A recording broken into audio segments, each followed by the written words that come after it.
100% take a seat, buckle up, grab a snack. And we're gonna be Stay seeing hydrated. some.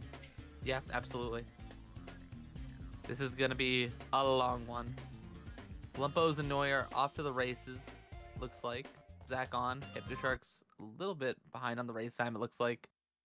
We're gonna see all the runners really start up here. Of course, there's gonna be some delay, so what the screens are gonna say for their timers, we're gonna have to use that to kind of mentally adjust here and there.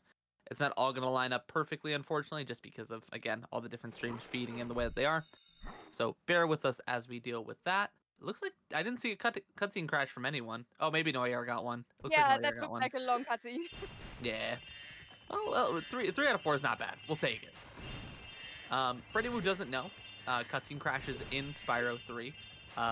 Basically, when you get like a cutscene into the next section, there's a chance it'll just kind of freeze. To fix it, all you need to do is open up your disc tray. It's caused by FDS being enabled, so it doesn't happen on platforms like PSTV,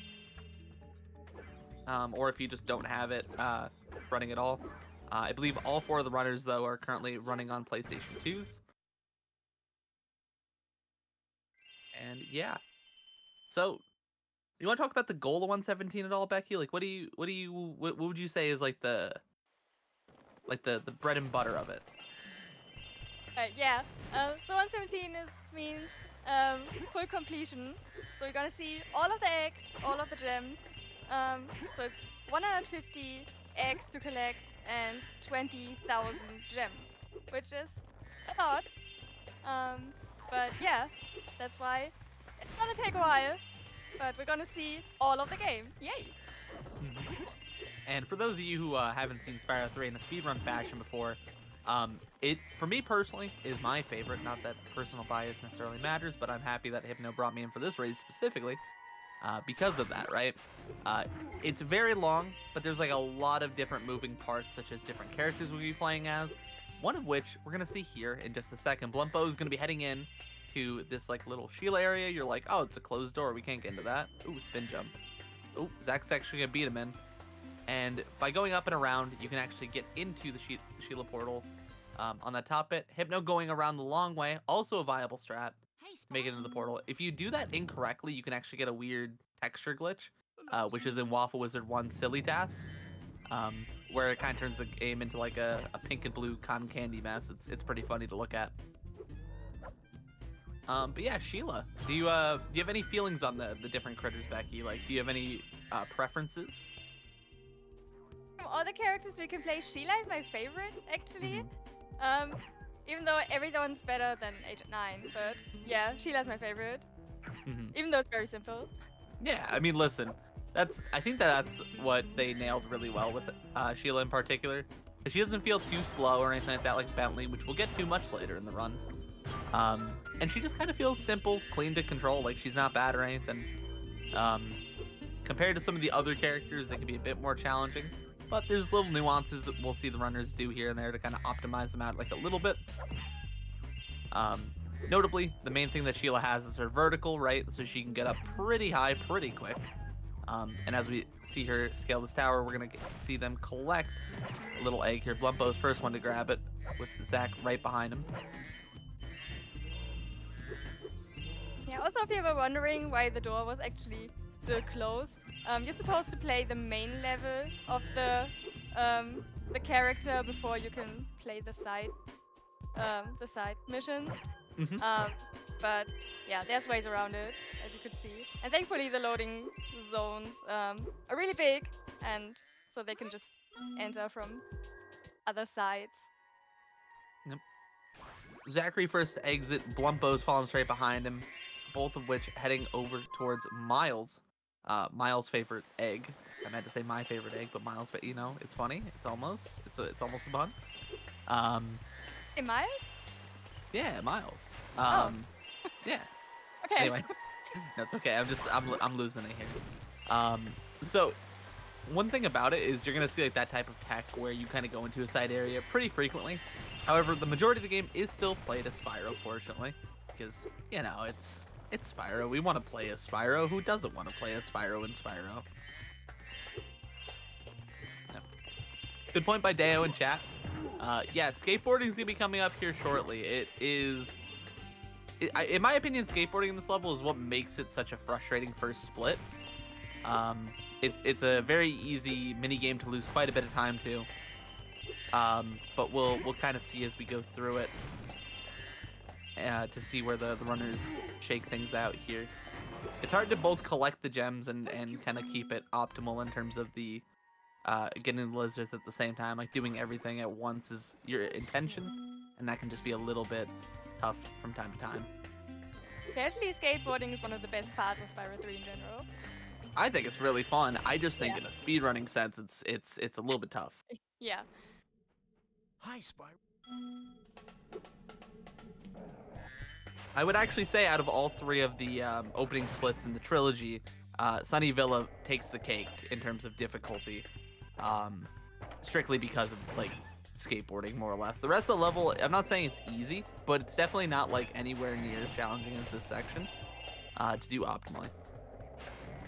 Whereas like for Spyro 2, you have Glimmer, which is pretty hard if you're doing one cycle in Zad Lamps, but I still think this one might shake out to be just a little harder, possibly.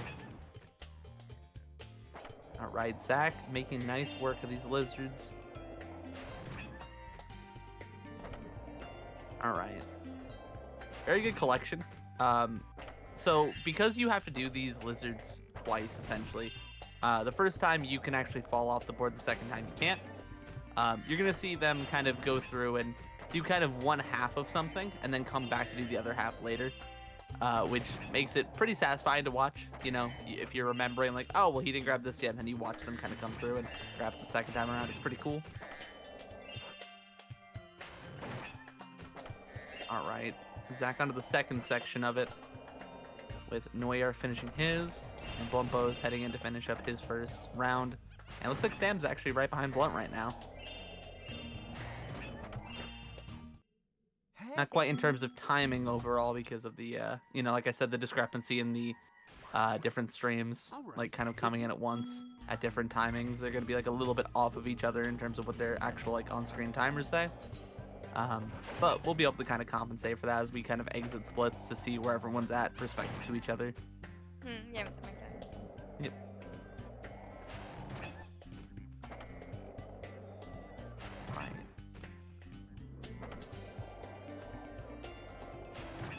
Hopefully nobody falls off the board. No, that would be quite brutal. That Yeah. at a lot of these runners levels, like that's just a reset point. Like it's so early in the run that you want to reset to it anyway if that happens. Ooh, Blunt missing a lizard there. That's gonna be some time loss.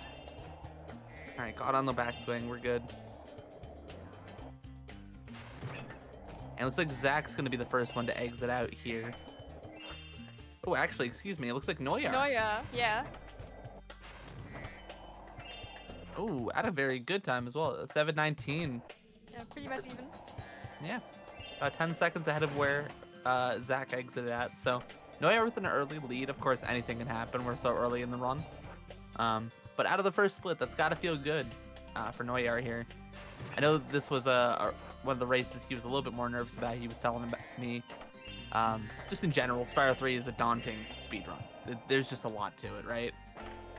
Because of that, you can run to quite a few like little issues here and there. Bluntbo's finishing up. Looks like Sam's finishing up as well.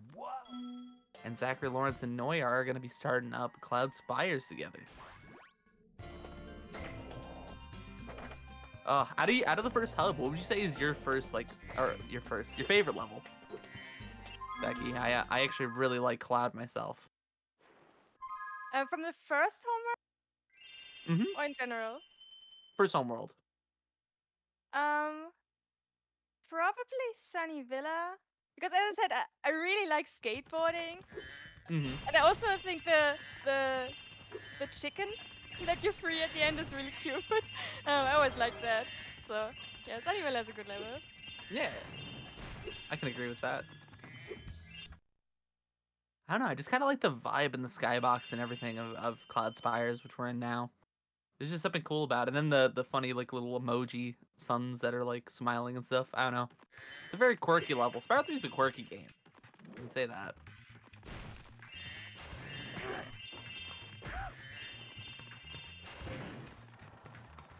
All right.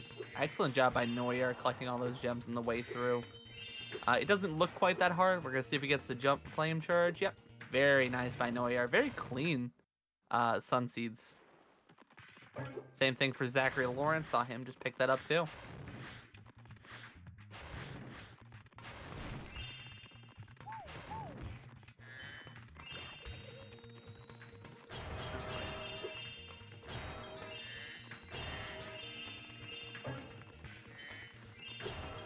Getting the end of level egg as your second egg is quite funny.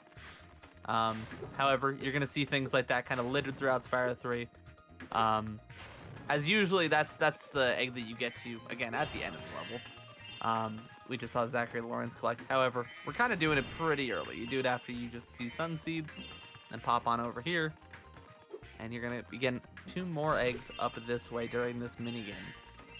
First of which, we're going to be doing the spirits, which Noyar is a little bit into. And Zachary also electing to collect some gems during this. This doesn't make it incredibly hard or anything like that, but it can definitely like make some things a little bit more difficult. Go through it this way. Ooh, missing that spirit. He made it up though, we're good.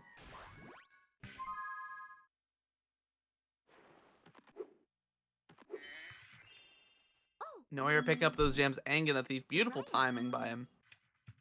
Zachary chasing him down. It looks, I think he might have missed. No, he's good. He'll know better than I will. Probably. It looks like he just does get these later. Okay. So there's like a bunch of different small like little bits of nuance in terms of routing choice. In Spyro 3, which we are going to see kind of just scattered throughout.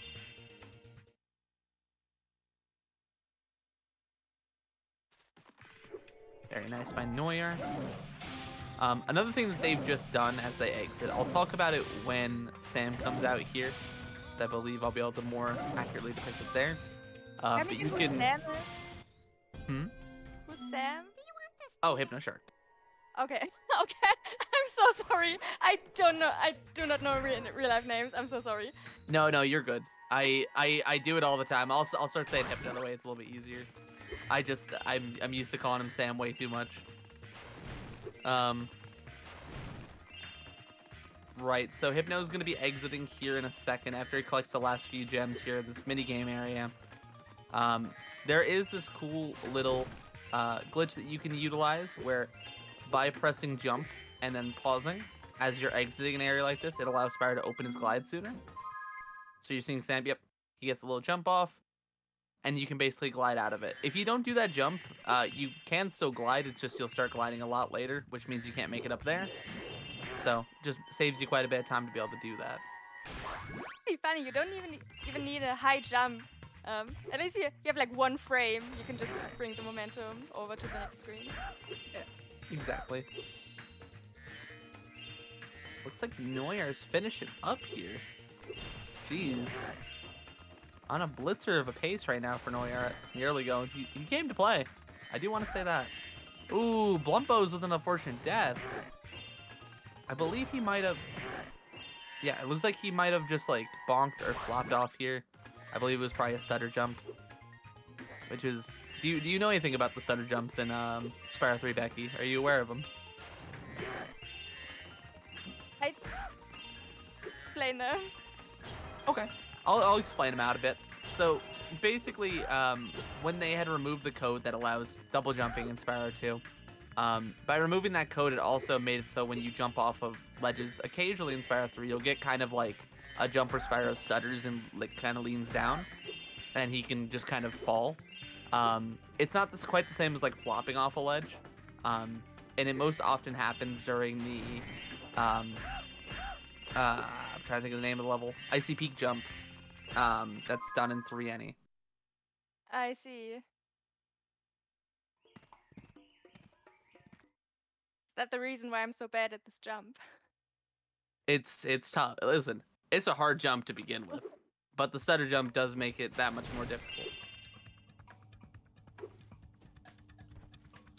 All right. Oh, Looks like Blumpo's getting to the end of Cloud here. All right. Clean up the last of these gems, and that's it. He's out. All right, everyone heading on to the next split. Looks like Zachary and Noya are the first really into Sheila's. Okay.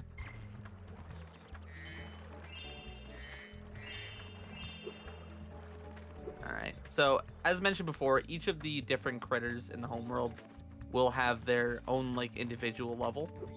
In the case of Sheila, you're basically just looking to help out these mountain goats that Sheila kind of lives either by or with. It's never really elaborated on which that is. And you basically do that by clearing out all the Rhinox and these moose? Moose. We're going to call them moose. And Noyer is actually popping off. I agree with that, Stu. 100%.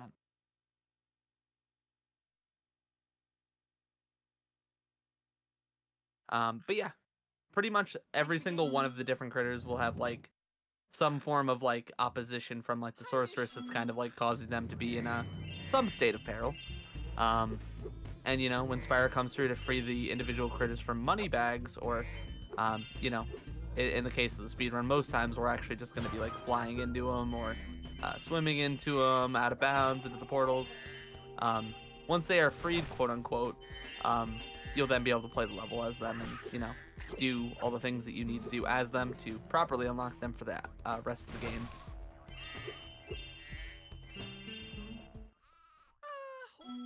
Yeah, I think in Spyro 3 in particular, one thing that definitely holds up some people with the game is like the inherent like existence of side characters, which can be a bit like jarring when, you know, you play a game called Spyro to play as Spyro, right? But I will say overall, I think that they handle the roster of side characters pretty well, despite how some of them kind of control. I'm not talking about anyone that's named Agent 9, I promise. Also, the game is very long, so it's not that bad. You have one level per homeworld where you control someone else. Like, I'm fairly sure that you still play a majority of the game as Spyro. It's just one of those scenarios where, like, the side characters definitely can feel a bit tough sometimes. And Noyar's out of Shield's Alp already. Blink and you missed it with Noyar right now.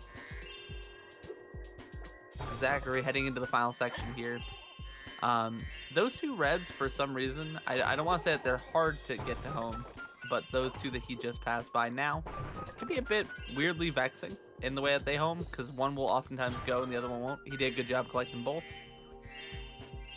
And yeah, Hypnoshark cleaning up the Rhinox. He went around counterclockwise as opposed to clockwise, or clockwise as opposed to counterclockwise, excuse me, to clean up those mushrooms.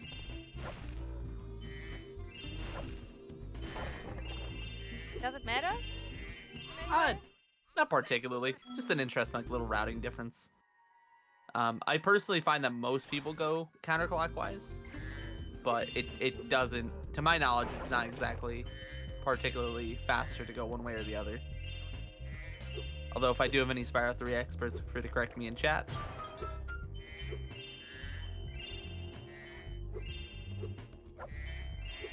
Alright, Molten Crater. Another one of those levels with a side area and a side character. This time it's Sergeant Bird, and you might be thinking to yourself, well, he's not actually in this homeworld, he's in the second, right? Well, he is, but we can get to him, and you'll see how in just a minute when Noyer does it. Additionally, I'm hoping, because it doesn't look like we got a board proxy from either Zach or Noyar. If Lumbo's able to, it would be pretty cool to see the difference in the board proxy route versus the normal.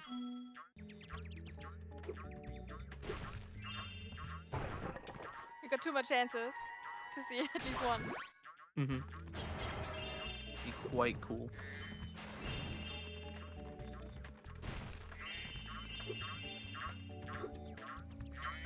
Right. And Noyer cleaning up these gems, gonna jump on top. And once you're just on top of the cage, it just lets you into the Sergeant Bird area. Yeah. As you mentioned. For Sheila, exactly. Yep, just as you mentioned before, the hitbox are super huge. Alright, Blumpos I believe he goes for board proxy. Ah, nope, no dice. Oh, he's taking a death abuse for it. Okay. Well, it looks like we have a man determined right now. We're gonna see if he can hold out and keep this going for the board proxy. Oh, there it is. That's beautiful. Yeah. Yep. So notably, that proxy is used in any percent to get through the level as fast as possible. However, the reason you'd want to do it in 117 not only is because it makes the level a bit faster because of how you get to route it, basically from front to back because of it, but also it saves you time later in the run, as when you get to Midnight Mountain, you've defeated the sorceress, Moneybags will typically show up and relinquish his gems to you, or like relinquish all the gems you paid him so far, or at least that's what he's quote-unquote supposed to do. But you have to chase him down, and the less gems he has by that point, the faster that chase goes, and the faster you get that egg. So basically you're just saving yourself another flame on Moneybags by doing that, which doesn't sound like a lot, but it's a couple seconds, and you know, we're speedrunners, we'll take what we can get. Even though in 117 we usually have enough gems to pay Moneybags for everything, we try not to. Mm-hmm. It's pretty funny how that works, right? Yeah. The rich stay rich, I say. All right. I did want to compliment Blunt Bows in that supercharged section. I was peeking at that. That looked very, very nice. We're gonna see Noyar here go into the same section and likely do a similar thing. So controlling Sergeant Bird, to talk about that a little bit since we have two on screen right now, it is a bit weird. You've played a bit of 3NE, right, Becky? I played a lot of 3NE, yes. Yes. Yeah, oh, it's a bit, you know. You know, the main nuance that you have is the shoulder buttons, right? Like that's the main thing that you want to be actively like moving around with, is holding L1 and R1, and it basically makes Sergeant Bird's strafe mode your fully active like movement mode, and that generally speaking is a good bit faster than kind of just flapping around like you would otherwise. But it's also really awkward, and sometimes you cannot control the camera while you're doing it, and yeah, it makes the movement awkward. Yep.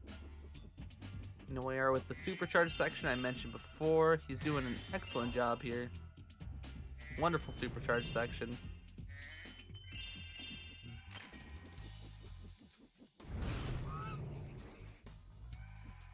And where Noir is going right now is part of the reason that it's ideal to do the level front to back.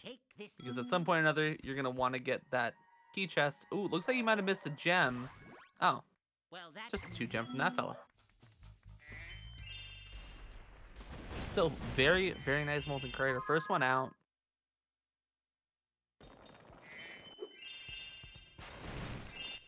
At least this was an easy fix.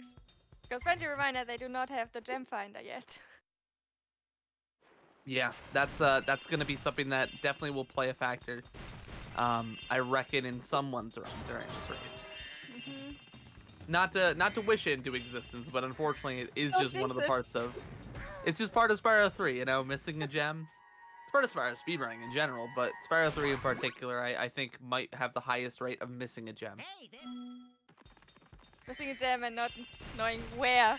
Yeah, and then you're just running around in circles, and then that is why a lot of runners do elect to just have a guidebook or an atlas check split to just kind of go back and do all of their missing gem collection at the end of the run.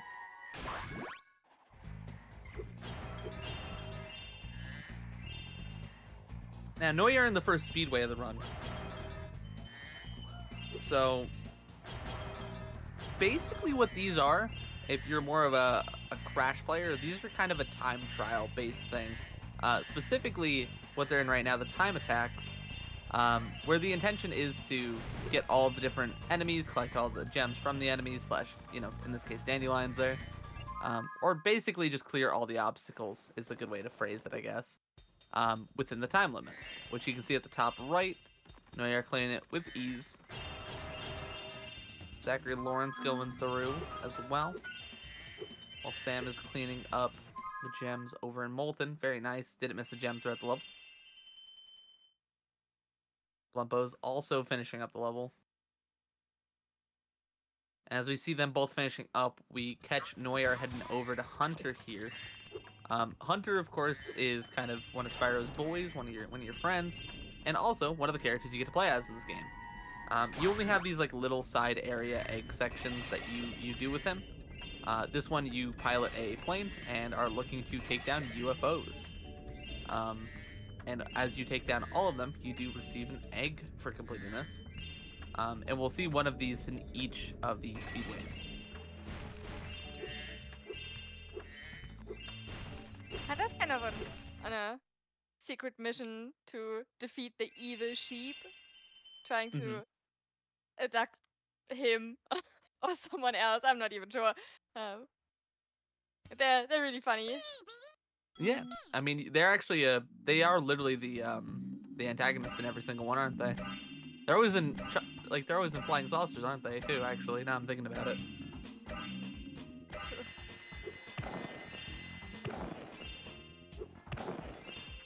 All right. And now Noyar kind of doing what a lot of people tend to refer to as kind of like the breathing space of like the runner, like the you know, you get to take a breather, so to speak. These races, specifically Mushroom, can be a bit hard in some parts, like when you go do like the supercharges here. You don't want to miss any of these rings. If you do miss a ring at all, you just actually have to restart the thing from the beginning. So if you're trying to really optimize your Sunrise Spring here, it can be actually a very brutal split, but they're doing a fairly good job at not making any of those mistakes thus far. Thankfully, the hitbox of the ring is quite lenient for where you need to hit it. You don't have to fly right through it, as you can see.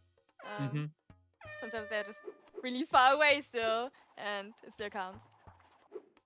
Yeah. Aren't they basically like more kind of square shaped? I know that in the reignited version of the game, the rings in that game have different hitboxes, but the ones in Mushroom Speedway in particular are like kind of squarish, which seem to be very similar to what they are in this game. Yeah, makes sense.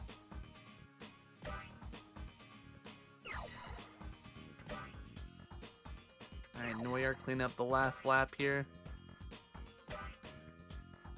Very nice. Also, one nice thing about this level, for anyone who has been paying keen attention, you can elect to do the mini games in whatever order you like. If you want to do the Hunter minigame before the race or the race before the Hunter minigame, you can. Honestly, I think that's really nice because if you want to optimize the race in particular and you want to, have it be a little bit earlier in case you end up resetting to it, it's a nice like little thing to be able to choose. Unfortunately, it doesn't really lose any time to do that either way, so it's quite nice.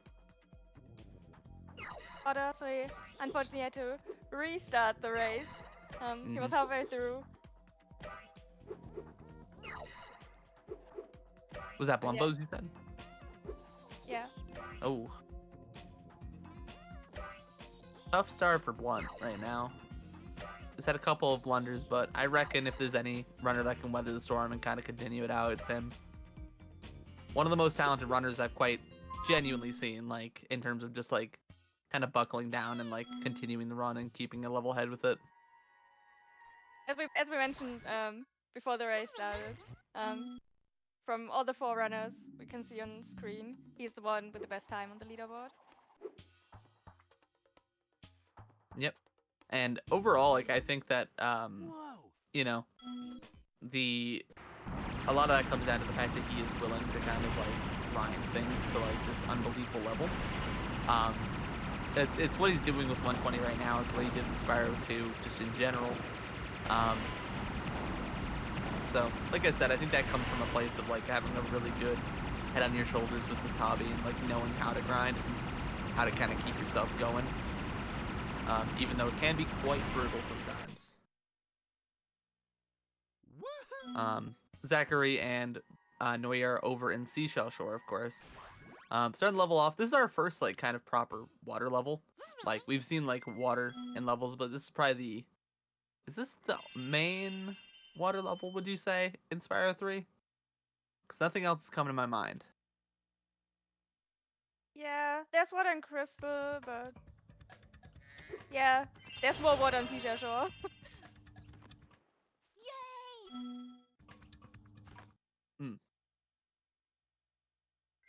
Yeah. So like overall, we see like a lot of different activity in the water. Which honestly, I don't know if how many of you guys have played the original Spyro trilogy. I reckon a good number of you if you're here. But just generally speaking, great underwater control.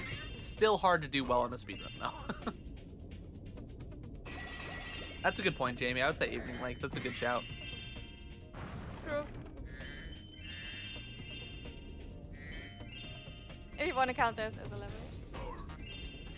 It kind of is. It's almost a level. It's a homeworld. We'll call it a level for argument's sake. Yeah. Oh, Noir getting caught a little bit on that wall. I'm here hoping and praying for no cutscene crashes. Or not cutscene crashes, just crashes on sandcastles here. Because there is a point in which a runner could crash if you do that section too fast with too many entities on screen. We're seeing Zachary Lawrence going to do it now. Basically, the idea that I've understood it as is there's only so many entities that can be on screen at any given time. And if you go over that amount when you finish the minigame, it just freezes the game. And it is fairly brutal. And apparently it also makes a difference if you actually have the timer running for the sandcastles, or if you skip into it without talking to the sea lions before. Yeah, from my understanding, I think it's something camera related as well, because it's just kind of what's on screen fully. Yeah. And I'm not sure if it comes down to what's been rendered on screen or what exactly all it is though. But There's a couple of factors, definitely. yeah. It probably happened to everyone who ever speedrun a Spyro category where that's a thing you have to do. Notably, you do it in 100 egg, which is a category I've personally run, and when I first started, I just had no idea how to stop it, so I just kept crashing about 14 minutes into the run, and then I stopped running it for about 9 months, until I learned. And then when I learned, I was like, oh, this is okay, I can do this. Ooh, Noyar missing one of the guys in the tunnel there. So this part is basically like, it's you're just controlling Spyro's left and right inputs, where Noyar and now Zachary Lawrence is going in. It can be a little bit slippery control-wise, and that's why I reckon Noyar might have missed that guy, unfortunately, but not a huge deal. It's also no RNG. The ton of the rhinos are always at the same spot. Yeah.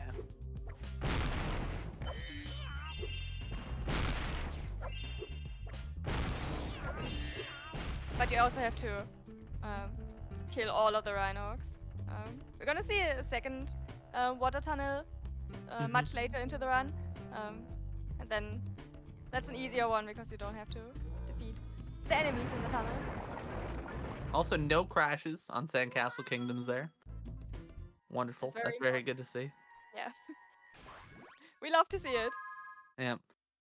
It would be heartbreaking if any of these runners crashed at that point. That would have been very, very tough. However, one thing we are seeing crashing is Noyar's little tank submarine boat thing crashing into Bluto and taking him out. The first boss fight of the run, technically.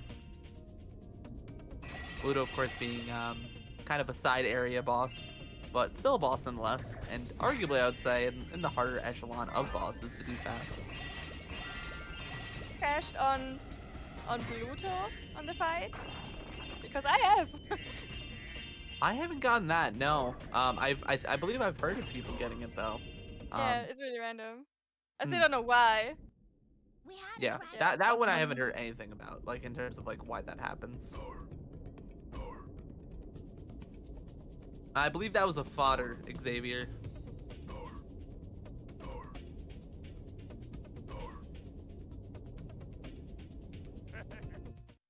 Alright, Noyar finishing up here. Overall, generally speaking, pretty good seashells from everybody I've seen so far. Trying to keep my eyes everywhere. I don't know about you, but it's a little bit tough, Marky. It's hard. Yeah. Yep, Noyar's out. Very good pace, though, by Noyar. Very good start.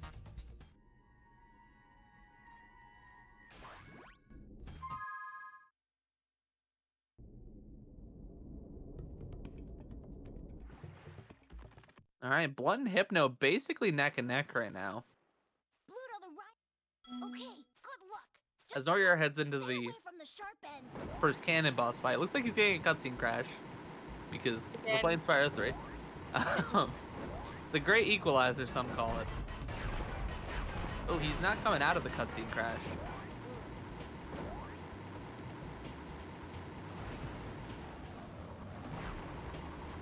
Okay, he's out. Okay, finally. That was a really long one. Okay, that basically lined him up with ZL in terms of our visual here. However, Noyar is actually a good bit ahead still, just because as far as the screen and stream is concerned, Noyar did start a bit beforehand. I'm sorry, Zach started a bit before Noyar, I should say. That was scary. I thought that might have been like a full crash, and that would have actually been brutal. Still quite brutal as far as cutscene crashes go. That's probably gonna lose him in the range of about 20 seconds. Annoying, but at least it's salvageable. Yeah, he can still keep the run moving. That's what matters, right? Exactly.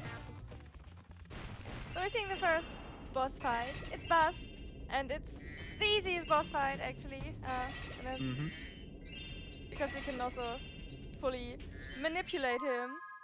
Buzz is programmed to not go over the edge, so we're gonna keep him there. And if we turn the camera when Buzz tries to attack, so he is not on camera anymore, then he doesn't attack because what the camera can see doesn't exist.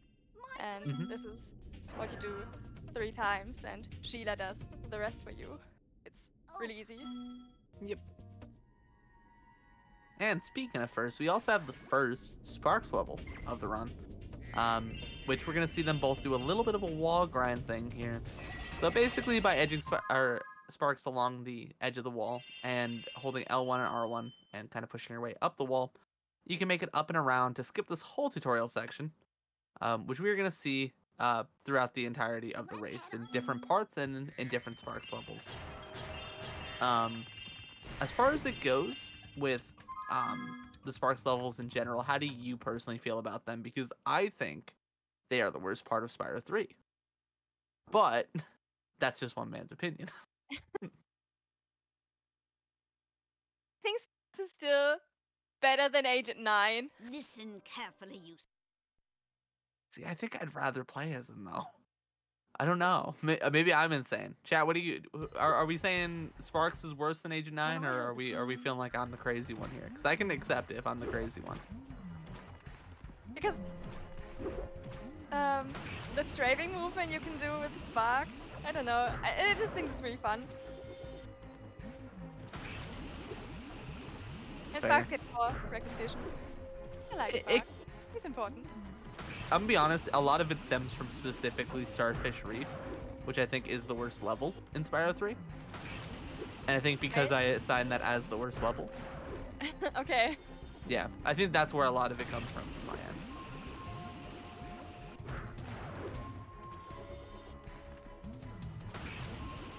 Boxing and whack-a-mole. I think that boxing isn't too bad, as long as you know the timing for it. Just listen to Toto Africa while you do it, and just punch the beat, and you'll be fine. I promise. It buffs out. Whack-a-mole is okay-ish. At least in the original. It's horrible in Reignited, but it's fine in OG. Spyro, Zachary Lawrence finishing up the Crawdad. Crawdaddy? I don't know what the boss is called. Crawfather. I didn't know he had a name. I believe all the bosses actually have like a name. awesome. Like I don't think they're in like the actual game itself, but they're in the files. I think that one's like I want to say it's like Crawfather. I could be wrong. Okay. Regardless, we're gonna give them names if they don't. Looks like you're ready. Alright, Hypno just started. It looks like Neuer and Zachary Lawrence are actually making their official way into Midday Gardens. Which, as far as the Spyro OST goes, I've heard many acclaim that Midday Gardens might have the best soundtrack in Spyro 3. However, I will resign myself to being a Midday Gardens stan until the end. What are your thoughts on that?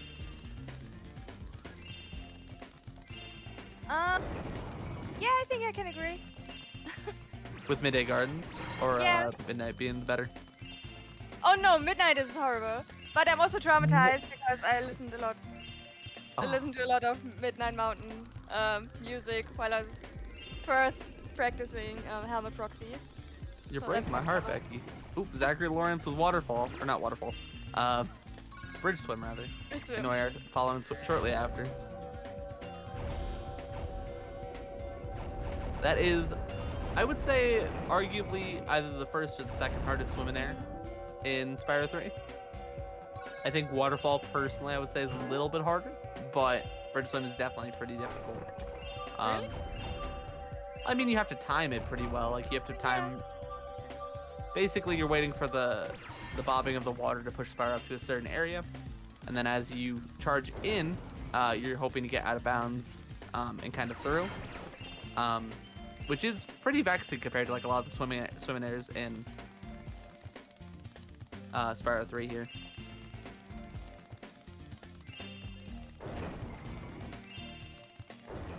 Yes, but swim airs are really fun.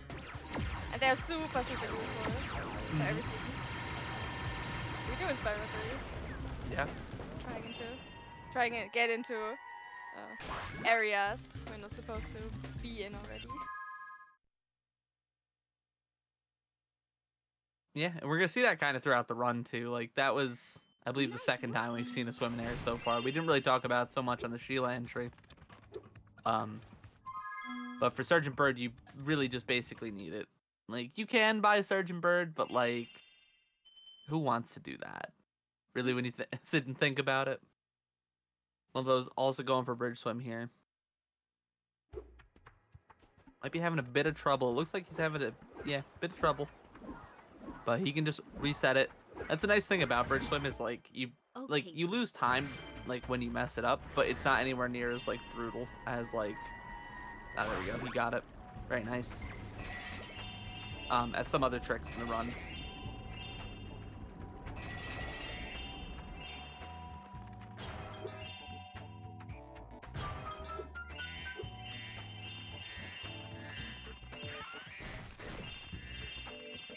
Yeah, so as we explained during Molten Crater, for Bird we can see a lot of weird movement, but unfortunately that's the fastest way to do it.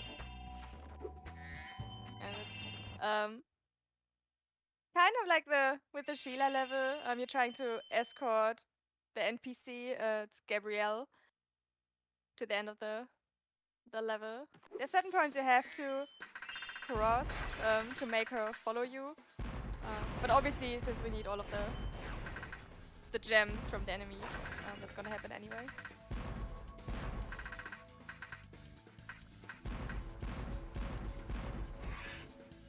I think one thing that really sets the Sergeant Bird level apart from the others, just in general, is that you kind of do have like the other like involved mission of you having to go through and free all of the birds from their cages as well. Whereas like in Sheila as well as in Bentley, you kind of just go through the level. Whereas like in this one, you can just go through the level, but it kind of forces you to backtrack and kind of go through different parts. In much more of like an exploratory way than you would in necessarily like Bentley or Sheila's, like I said before. But the most exploring you do in Sheila is to kind of go up and get those head bash chests. Yeah, and as you can see, Hypno's doing a different route actually, while everyone else is in Bird. He started with Icy Peak actually, which is my worst favorite level, my least favorite level and the worst. Out of Hub 2 or just in general? In general. That's fair. I don't like Nancy quite much. Everything about this level is horrible for me. Yeah, I mean, in a speedrunning sense, there is a lot of brutality to be had in this level too. Notably, there's another crash that can occur here. You're gonna hear me say those words ad nauseum probably throughout the run. There are unfortunately quite a few different crashes and or like big bugs with Spyro 3, let's say. Notably in this level, if you shoot the birds a little bit too fast, those guys that Sam's shooting at right now, as well as break this ice, or like in a couple of different spots technically.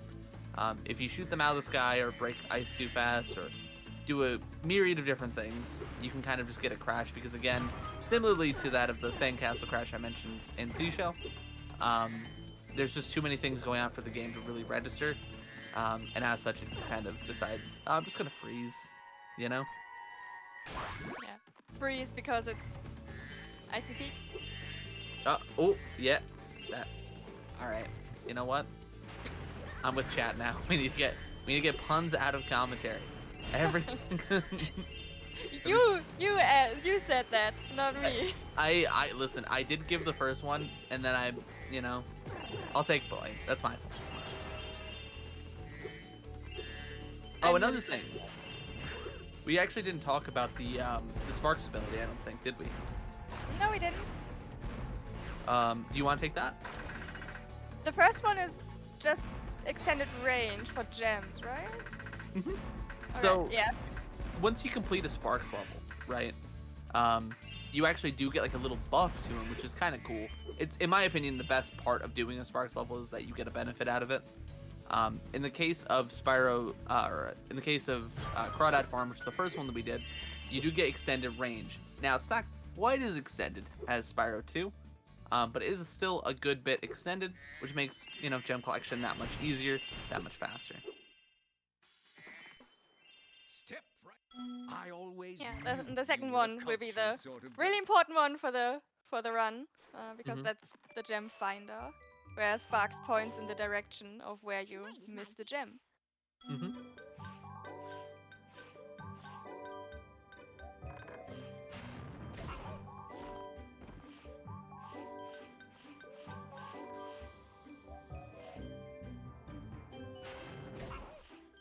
Yeah, Tulip. We're gonna see Sam pull that out a bit later. I don't know if it actually has like an exact name, but the swim and air that he does is over towards the country speedway portal. Maybe you know if it has a name or not. Becky, I don't think it has one. Where you kind of jump on the like bit of scenery there and then jump to the out of bounds underneath the little trail of water.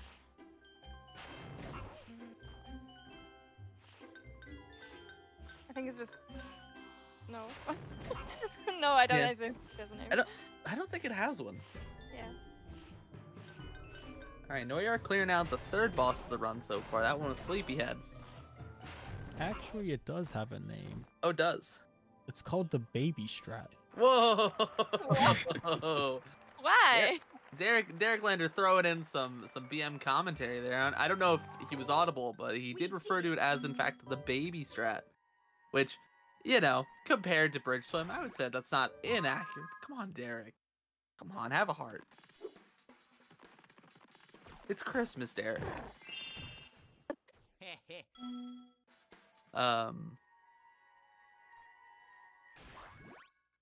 Oh, by the All way, right. So, out of all the sections in this game as a child, this was my least favorite section of the game, the one that Noyar and Zachary Lawrence are currently in. I hate the haiku fireflies. I just hate them. One thing that you can do in a speedrun sense to optimize this section is kind of trying to one-cycle it. Mean that you grab all the gems that you would normally grab on the way, or like on a backtrack, while you're on the way to freeing both of the eggs here, which we are seeing both runners do. Alright, Noyer looks like he's gonna be the first one to free up an egg here in a second. The routes to two fireflies take are always the same, Mm-hmm. but Also, if you push down one of the mushrooms, and the firefly is too slow, then the mushroom pops back up, and you have to do it again, or he just crashes with the mushroom, and then you have to start over, and this is quite annoying. Yep. Additionally, the boulders do fall from the sky again. Those can also impede you. But those I think are at a bit like slower timer, so they're not usually as big an issue.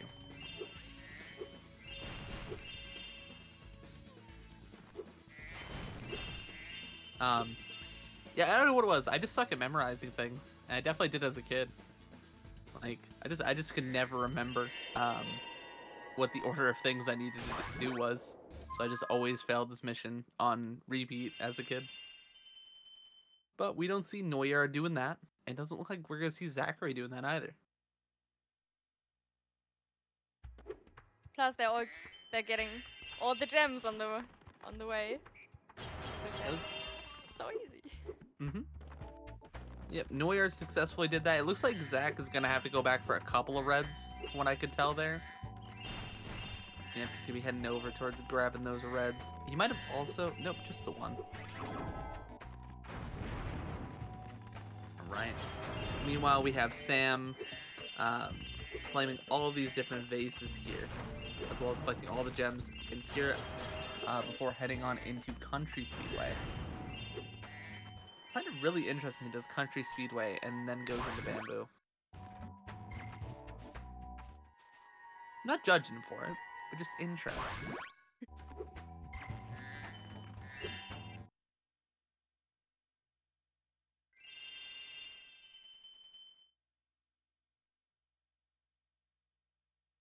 There's another Moneybags in Spooky Swamp actually, but he's completely useless. Yeah, even casual, as a casual like player, I skipped him. Yeah. Like, he's supposed to be like holding this door open. It's actually his best dialogue because he actually says like a haiku, but like, it's like you can just do a damage boost into the water and then skip it. eh. It's so ridiculously easy. You probably found it as a kid as well. Mm-hmm.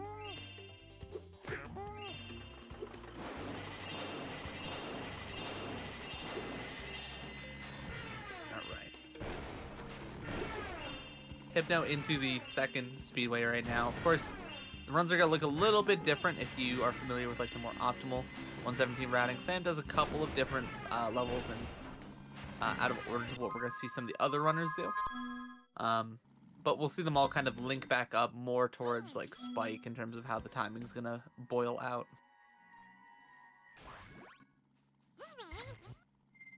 For those who don't know, Spike is the second boss.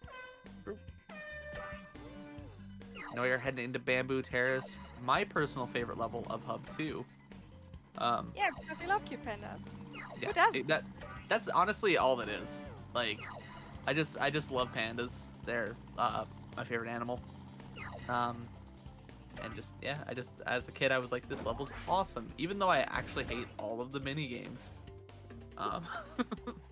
Ooh, no boulder proxy for Noyar. If you squeeze yourself kind of tightly between the boulder and the wall, you can basically get a proxy up, which allows you to get an egg a little bit faster, as well as collect the gems a bit faster in that section. Unfortunately, no dice for it. We might see Zachary Lawrence hit it, though.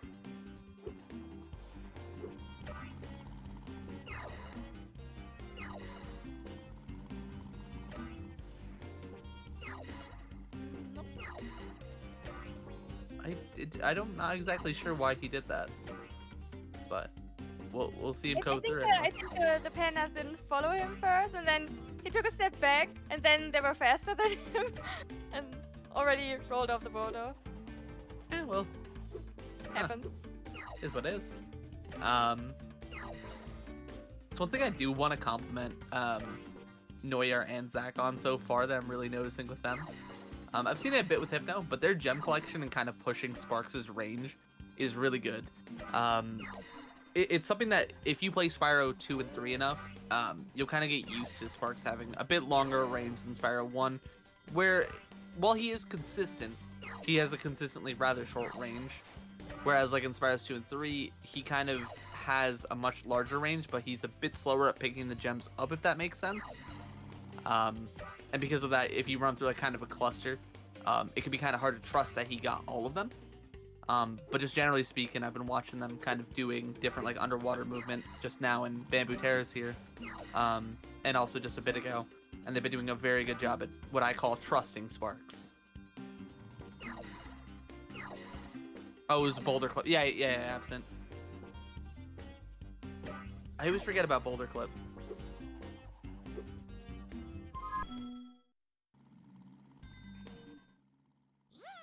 Also, here we can see a new character. Say hi to Bentley, who controls like a brick and is really slow. I'd still say that he's among the better controlling characters. He's still Yeah. he doesn't feel great, but you know what? He doesn't hurt to play as. Yeah. Like, whereas I would say he's the second best controlling character that isn't Spyro. Like, I think it's him and Sheila as the top two. Yeah.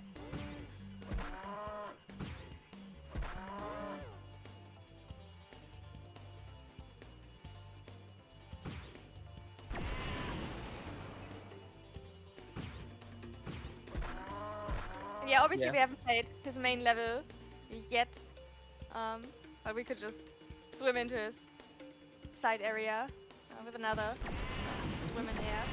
We also needed it to get the thief egg, which was actually stored underneath the bridge before the end of level egg actually got collected. That egg in particular that Becky's mentioning is tied to a trigger where once you have gone to the end of the level, basically then a thief will spawn that runs around with that egg. It's a nuisance, it's a pain to catch, and overall it's just much better to just get him or get that egg beforehand, that way you don't have to deal with a thief. So that's what we saw the runners so far do. And thankfully, the egg was actually already stored somewhere in the level and not just popped up after collecting the end of level egg. It's also in a really convenient spot too. Really? Yeah. Like, overall, like it's kind of just on the way to what you'd be doing anyway, so it's really nice in terms of convenience for the speedrun. However, saying that, I will say there is actually a soft lock you can get while collecting the egg, where if you don't pull up enough before you go to, or if you go too close to that wall where Blunt was just going by there, you can actually just kind of soft lock and Spyro just won't move, and all you can do is open the pause menu and exit level. It's pretty brutal, but it's not a run ender, it's just very, very brutal. Zachary Lawrence with a bit of camera nip.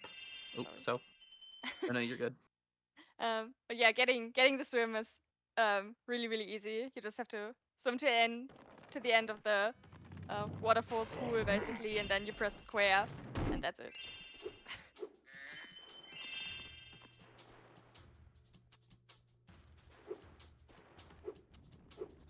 But yeah, casually it's the worst. I agree. Yeah, believe it or not, it's actually even worse than Reignited. Faye once played Reignited Trilogy. Try to catch that thief without doing it the speedrun way. It is actually just agonizing because he runs faster than you can, pretty much entirely. Yeah.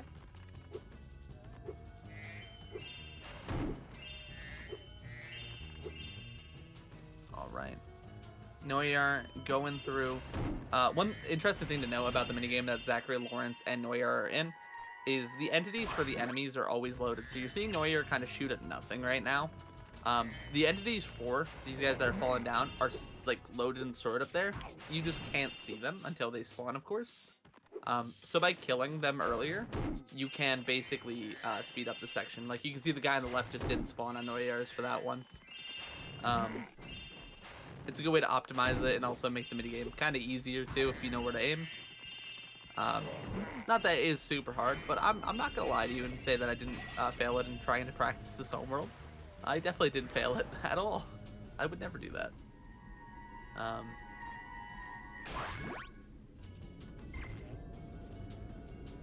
There's actually a really fun way to do this challenge without the boat. Mm-hmm. And I think it's not that much faster. I think Nitro said it's like 15 seconds or something. Yeah, but it's really impressive because you're also shooting a lot in the air without the Rhino actually being there. You're just standing in one spot. Yeah. It's quite difficult. I believe you have to do like some relatively precise movement to kind of get around the trigger for the boat. But if you're able to do that, it does, again, as Becky was mentioning, save about 15 seconds or so. Which, you know, even though the category is 3 hours, that's still nothing to sniff at, especially when you're at Nitros level when, you know, he's kind of the best player in the world at the category right now. So.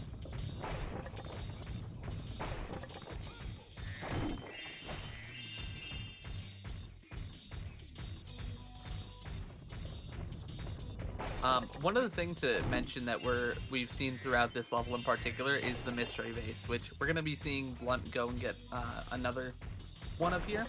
Basically, are these vases that spawn in Spyro 3 and 2 that you have to kind of track through the level. They usually go from the front of the level to the back of the level. I'm sorry, from the back of the level, like the end of it, to the beginning of it.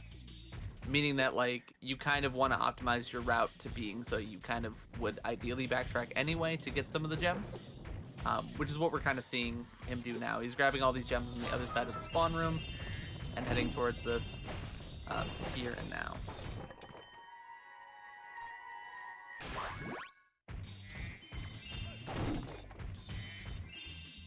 And meanwhile, we're seeing Sam actually in Bamboo Terrace. Almost looks like they're in the same area of the run. However, we do have to remember that Sam has done Icy Peak and they have done Sergeant Bird. So we're going to see them both kind of link up sort of ish in Enchanted, but not really.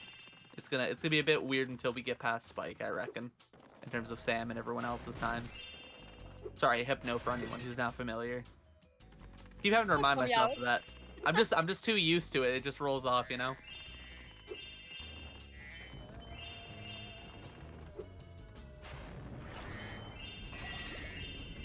Ooh, Sam missing the mystery base there. So one thing that you optimally try to do is to like kind of continue your movement as you flame it, because then it kind of gets you closer to gems and stuff like that. You can glide out of it, like we just saw Sam do there. On occasion, though, you will just miss the vase if you're trying to be a little bit too optimal, which just kind of is what it is.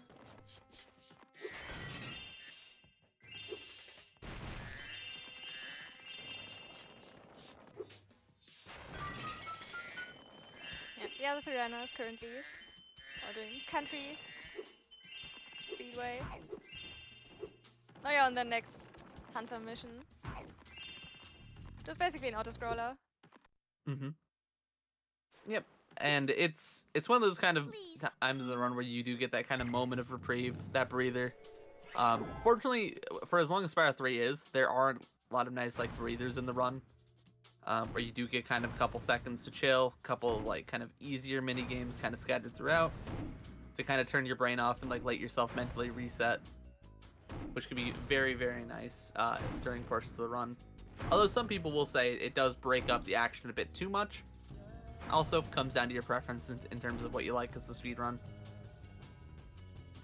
I kind of like having a bit of an easier time here and there as opposed to just kind of going whole hog with everything, if I'm honest. Yeah, I agree.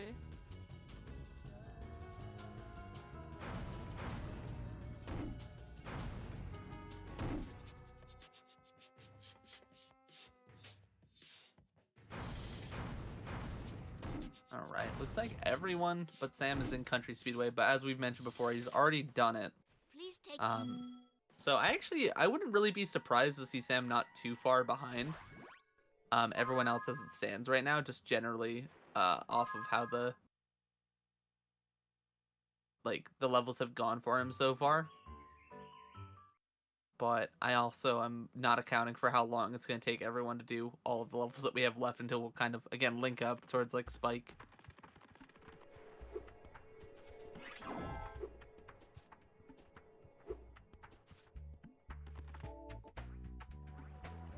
Also, a little fun fact about Country Speedway here. I believe we've actually already seen the egg from all the runners, but one of the eggs that you get for completing, I think it's the race in the Country Speedway, is Shemp, which of course some of you might know as the boss from Spyro 1. If you're a Spyro 1 enjoyer, or if you're a Shemp official enjoyer as well.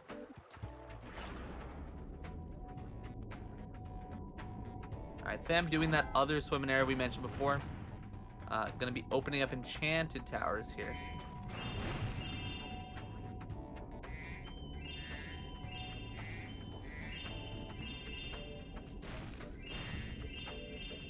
Well, as he's gonna be collecting all of these good gems here now. He has the Super Flame. We saw that the runners do this before, but you would need this Super Flame to break open that chest anyway.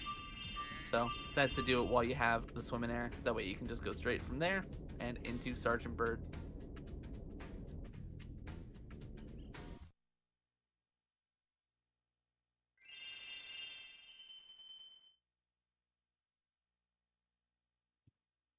Another really convenient thing to mention I is, especially for Bird, the levels that are not unlocked yet, either by egg count or because you didn't pay money bags. All the levels are already active, the portals, but they're just, well, stored underneath the actual level. And if you get, or if you pay money bags or get the egg requirement, then the trigger just gets pulled up. And yeah, the active trigger is stored underneath, and this is what we can see being used for Sergeant Bird, for example. This is just how they enter the level.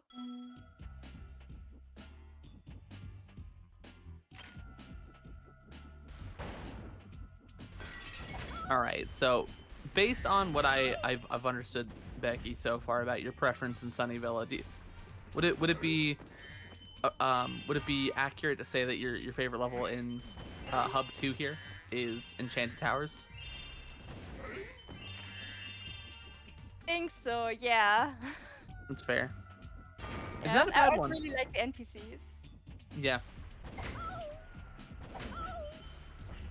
I'm personally a fan of I like the like little dog in the side area coming up. Harley! Farley, yep. I couldn't think of his name. I was gonna call him Fido, and that would have been close, but wouldn't have been right.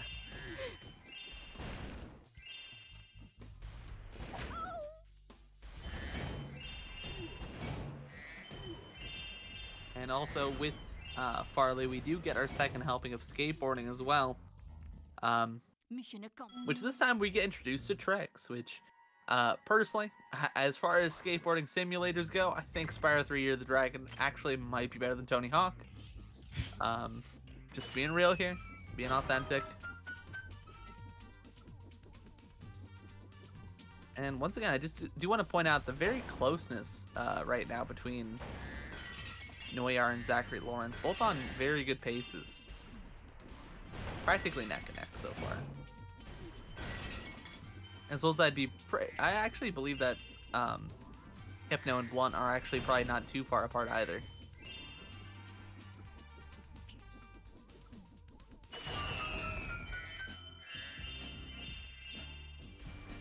Teaches you a couple of skateboarding tricks.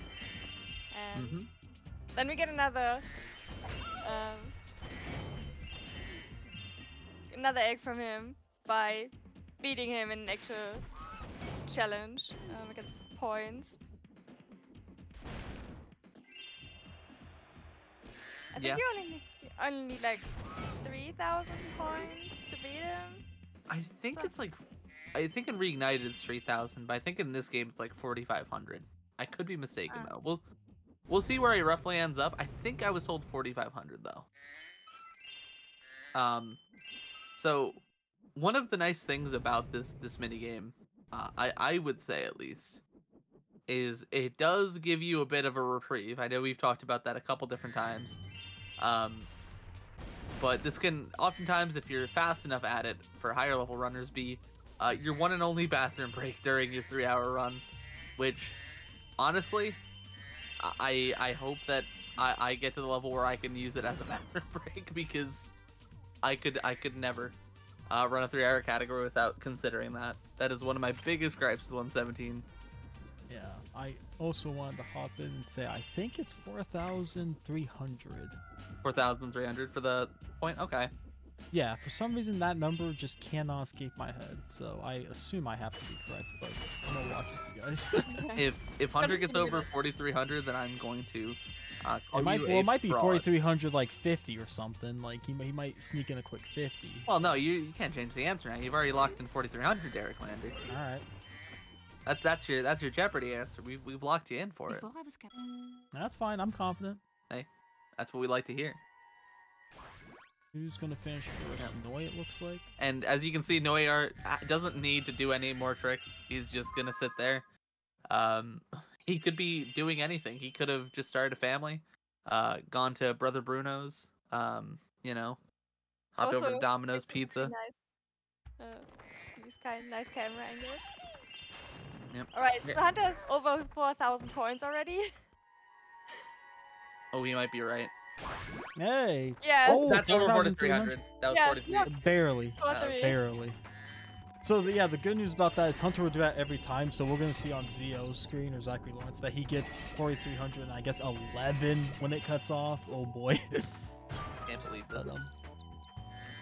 alright, I just wanted to play along. Sorry. I know. Derek Lander, everybody. And yeah, I in Reignited, one thing that's a nice, like, cute little difference, just to mention that a little bit, is once you actually reach the point total, if you just click to like quit the minigame or like open your menu and then like click to quit the minigame itself, it basically, as long as you're over the point total, it'll just give you the egg. So you actually, compared to the original game, can save about a minute plus in that section alone, which is really funny, because the game was basically just programmed to make it so once you're over the points, that's all that it cares about. Doesn't care if you finish the other 2 minutes. Alright. So, I will say, one thing that is very daunting about Enchanted Towers, for most runners, myself included, is the fact that you can just miss a gem and have zero idea where it is. As well as with those Drake guys, I don't know what to call them, the big green things that come off the ground and then are in the air. I don't know what they're called. Yeah, I think they're called Draclets, like in Spyro 2. Okay. Well, we'll call them Draclets for now.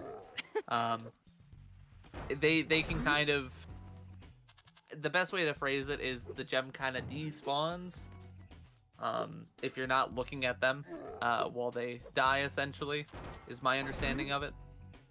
And because of that, you can just have to do a revisit in this level, because the gem will just despawn and you'll have to come back to get it sometime. So hopefully we don't see any of the runners here do it, but it is just something to be on the lookout for.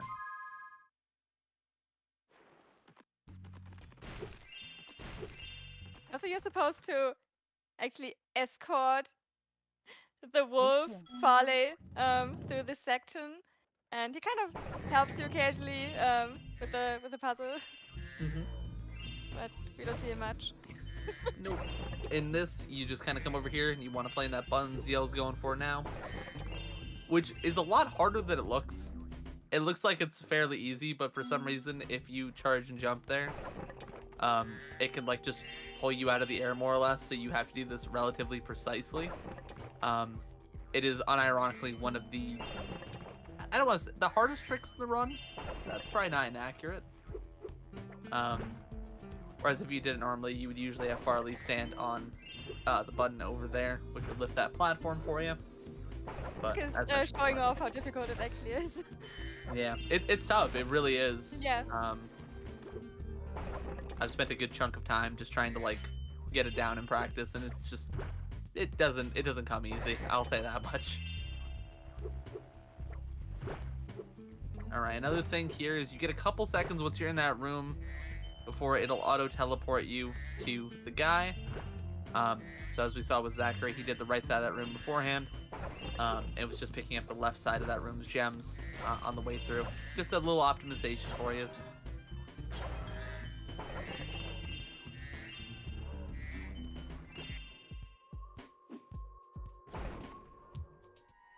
Alright, we're gonna see if Blunt can fare any better with this.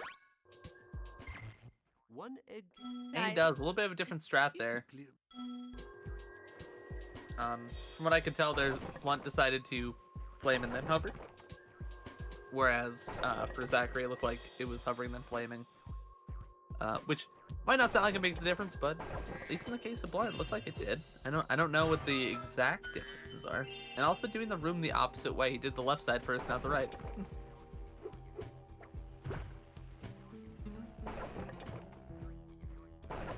Also, Sam currently in Spooky Swamp. So the reason that these are gonna look reasonably different. Oh, he's missing the one cycle. Looks like he went for the head bash there and wasn't able to connect. So he's gonna have to just go back there later to do it all. Unfortunate. It might look like he's behind here. However, he has already completed Icy Peak, which these runners have yet to do. So once he's out of Spooky Swamp, The egg. he'll be on to Enchanted Towers, just the same as them, while they still have to complete Icy Peak technically.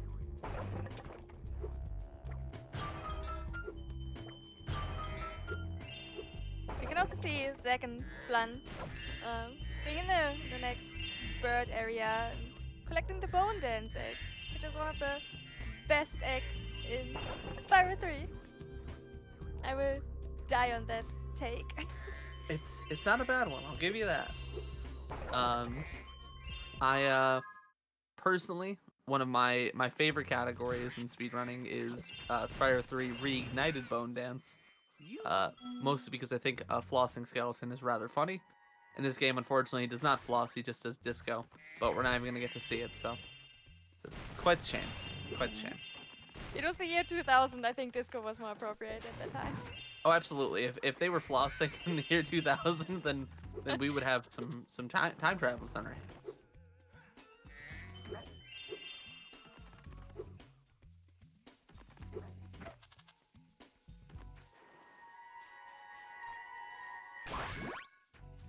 All right, Zachary out of Enchanted. Noyar currently in Icy Peak. I'd say very firmly Noyar is in the lead currently, but that doesn't mean that we couldn't see any form of turnarounds here. Because, you know, Spyro 3, all it really takes, and I mean this, is just one missing gem. Or like one beefed minigame, or like whatever to lose so much time. Not that I would wish that on anyone, but it is ultimately what makes this race anyone's game still.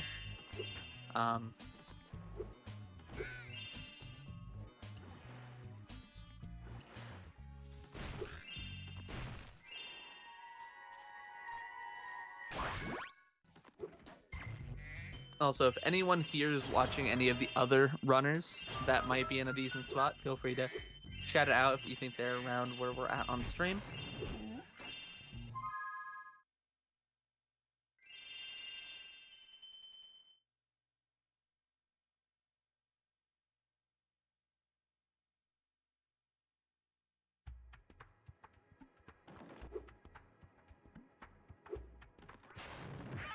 There's two thieves in the minigame area where Noya is, and both of them are supposed to be chased, but we don't need to chase any of them, which is great because the one is the red one is actually the second one, but if you just get it first because it's already standing there on top of that pillar, you can get the egg. And if you try to get the first one, you just do camera shenanigans, because if the thief starts running and then you just reset the camera for whatever reason, then the thief just respawns and then you can flame it and you also get that egg. So you don't have to chase any of them, which is great because that's really, really fast. Indeed.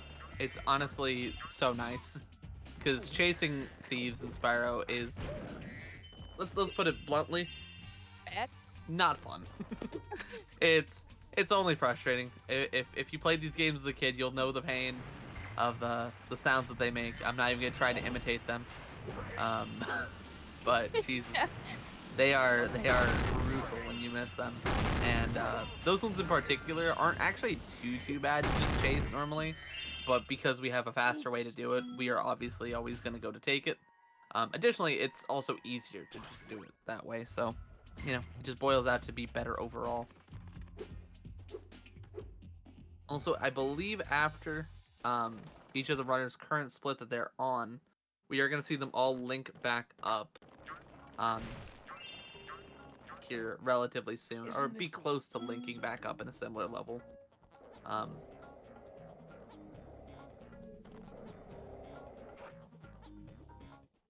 Okay.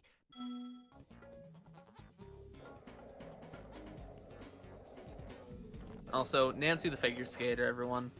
Arguably / inarguably the greatest egg in the game. Everyone's favorite. I know how much most people tend to love the Nancy egg here because it's just a lot of fun to do. And it definitely isn't just an auto-scroller where you have to pay vague attention to where these hockey players come from. I promise, it's fun. Stan U Jam would love it. All right. Yeah, I think it's really cute. It's very cute. It's just intensely boring. Yeah. I will say I do love the detail they do chuck roses here, which we'll see right now. I think Spyro deserves that for his performance. I agree. However, they do just despawn right afterwards, which I kind of wish they were just there forever, if I'm honest.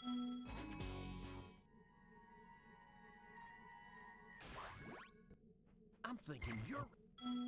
Also, one thing I didn't mention that Neuer had done there is he did a bit of a clip to get into the Nancy area to avoid paying money bags, which is why you see the ice still there. I'm going to be a little bit nervous here. Okay, he's taking his sweet time with this. So as I mentioned before when Sam was in it, if you hit these birds in the ice too fast in particular, the game can just crash because there's too many things going on screen. Because this game was QA tested, I promise. I promise it was. Unironically, it is so scary. Most 117 runners will refer to that the first time a new runner gets that crash as a rite of passage, because unfortunately, if you run this category, you're gonna get it once. Ooh, Zachary Lawrence missing the quick thief there. That's unfortunate. It's okay. You'll be able to back it up nice and quick here, though. Not too much time lost or anything. I think you don't even lose lives in this side area. No, you do not. Which is really nice, but also kind of jarring. I believe it might be the only one in the game that's like that. Or like it's like with that, and I think maybe Lost Fleet. Skateboarding. I could be wrong about that even though.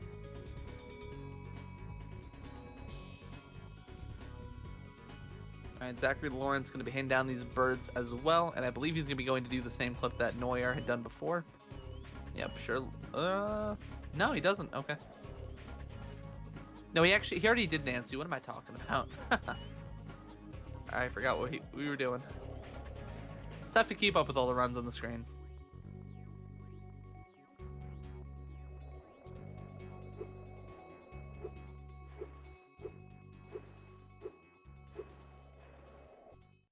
I can't... Alright, and Zachary Lawrence is out of Icy Peak with Neuer still in. It looks like he took the lead there.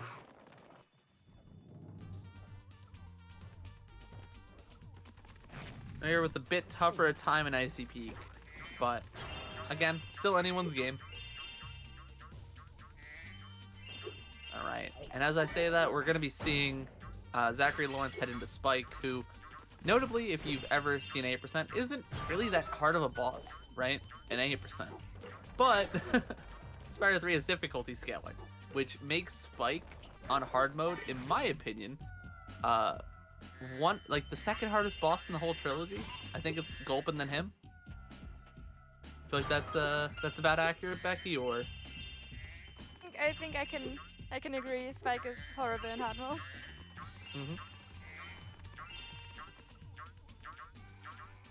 And I think Sorceress is probably third place for me if I had to put them in order.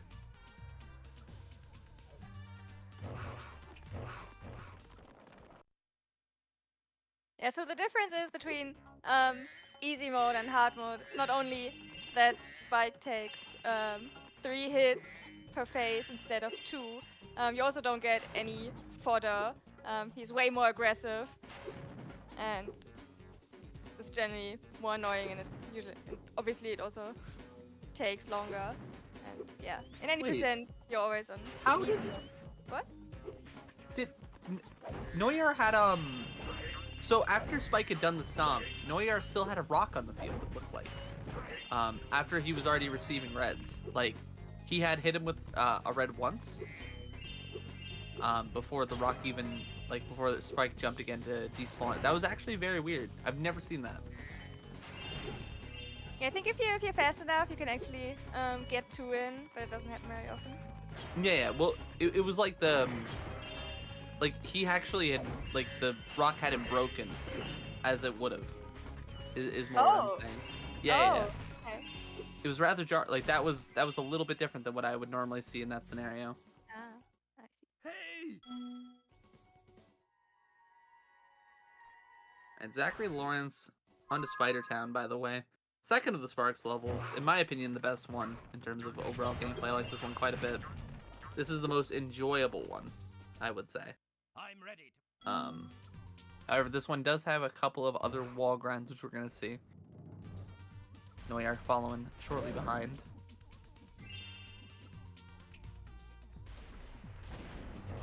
Yeah, if we can get a clip on that, that'd be quite cool. If anyone might have clipped that already. If not, that's totally fine. But I'm just curious about that because I've never seen the rock just not break there.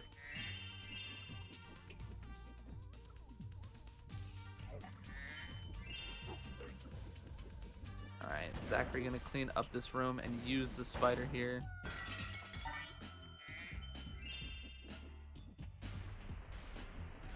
Oh, he's gonna elect to just not do the okay. I kind of respect that though, actually, because he is on green. He is one shot essentially right now. Oh. That's gonna put him in a tough spot.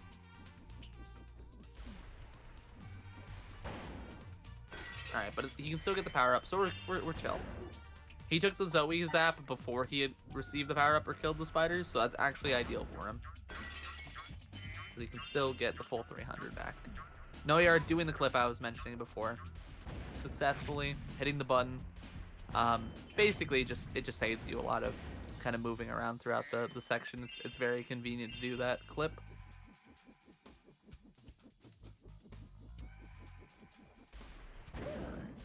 Blunt also now in Spider Town.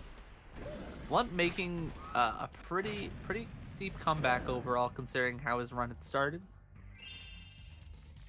Had a bit of a rough time in Sunny Villa, as well as Cloudy Spires, but he's, like I said, kept a level head throughout, and that's what makes the difference in a long run like this. Because while it is very easy to be good in the early game and keep the good pace going, when you're having a tough time, it can be hard not to show that in your gameplay. And as I mentioned before, I think Blunt might be one of the best at that.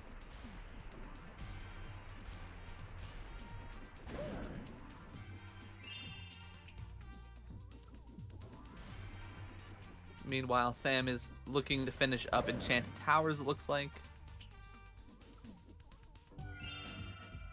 Got the gem. Alright, good. As I mentioned before, you saw Sam kind of trying to keep the place where he saw the Draclet on screen. That way he could collect the gem. If it does go off screen, there's a chance that it just despawns, and that can be brutal. Alright, now he's heading out of Enchanted. Meanwhile, Zachary Lawrence and Noyar are yet again neck and neck. Now they have access to the power-up that gives them Sparks Pointing, which is very nice. This will kind of help them mitigate any potential missed gems if they miss one. during a level, they can utilize that to kind of backtrack there as fast as possible. Bumbling, idiotic. Um,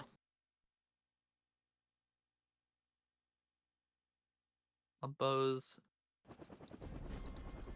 We obviously hope nobody actually needs to do that, but Yeah, it can happen pretty fast, pretty it's easily. good to have the precaution though, you know? Definitely, yeah.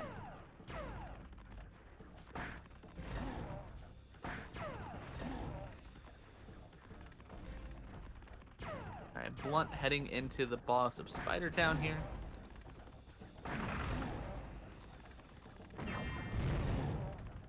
And very quick work with the power-up. Specifically that power-up that was used, you saw in Crawdad Farm as well for the boss. It is just super fast at killing any of the bosses, more or less.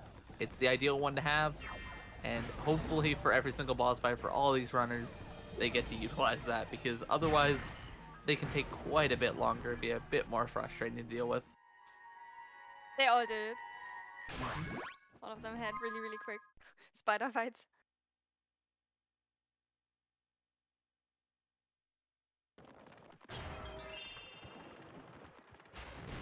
Zachary Lawrence going for a little Sproder action. I love the trust on Sparks there from him. I mentioned it before, but you know, having that trust in Sparks is just huge. Hi, Spyro. With both ZL and Noyar being pretty heavy Spyro 2 players, very skilled, very high level Spyro 2 runners, it comes as no shock that they are adept in that. Ooh, almost a little frog proxy there.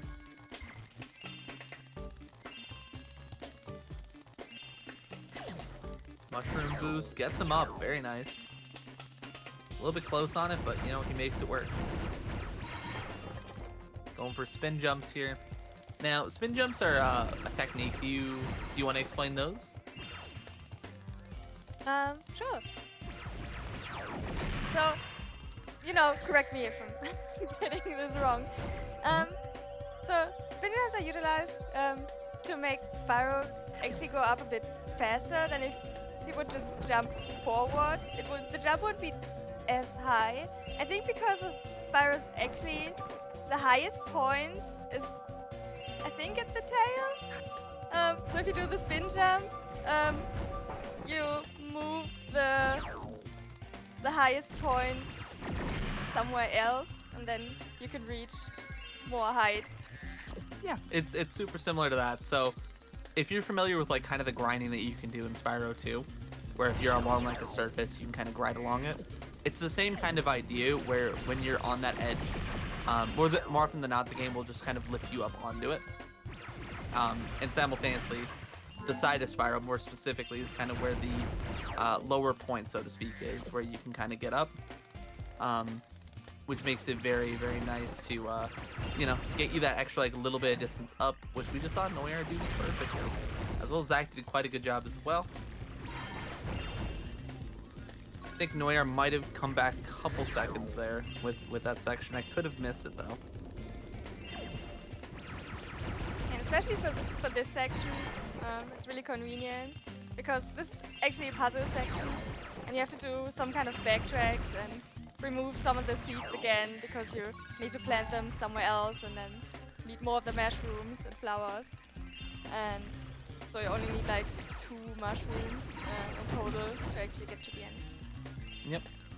It's very, very nice to be able to do this as fast as some of these runners do it. However, it is also very, very hard to do it like as optimally as we're going to see Blunt Bows do it here now, as well as what we saw Noyar and Zachary do just a moment ago.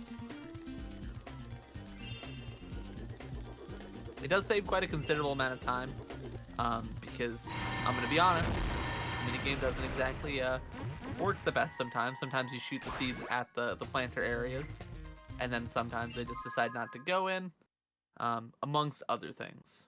Yeah. They decide, alright, I'm 1 Excellent pixel work. too far to the left, so I'm not gonna spawn. It really is just that. Like, they're not far off at all. It looks like they're gonna work, and then you just go to jump on them, and then oh, well, they're not up. So, all right.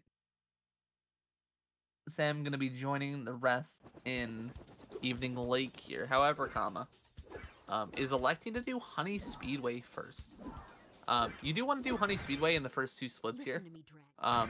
There's a specific reason for it regarding Hunter, where during one of the cutscenes, which we're gonna see, Hunter actually gets basically abducted, falls into a hole, and is trapped in a cage, meaning that you can't do anything with the Hunter side area missions in the speedways like you normally would, because he's just in, a cage technically.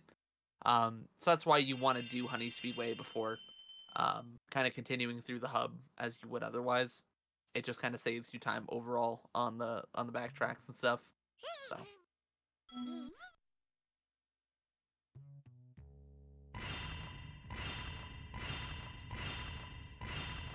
Alright.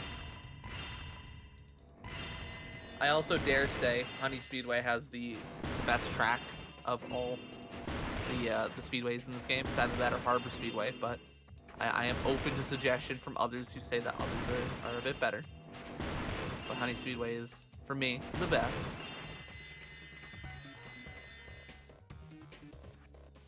Oops, I'm having a bit of a tough time getting to that honeycomb.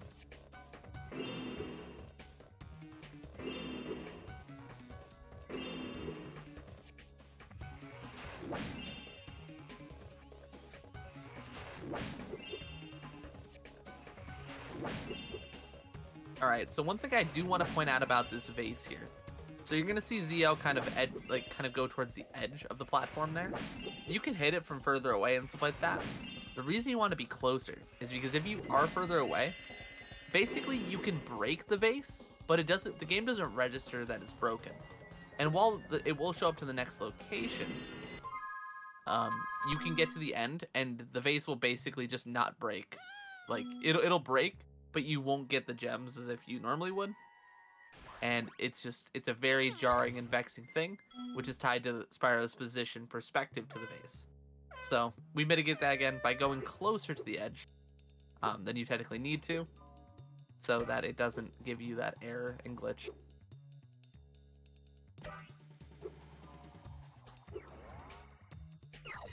Also, Julia Bandicoot, thank you for the raid. I don't know if I'm supposed to say that, but thank you for the raid. We hope your stream went well.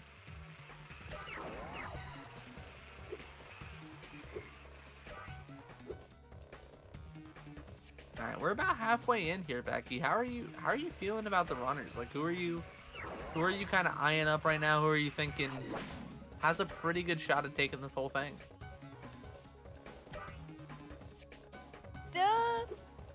Cheering for Neuer, obviously because I'm a little biased because he's German. Oh, yeah.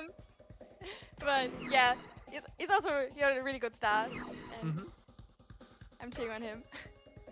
Listen, I'm also cheering for Neuer. I will say I still think as far as like late game and consistency goes, Zachary Lawrence might have the edge overall, but it doesn't mean miracles can happen.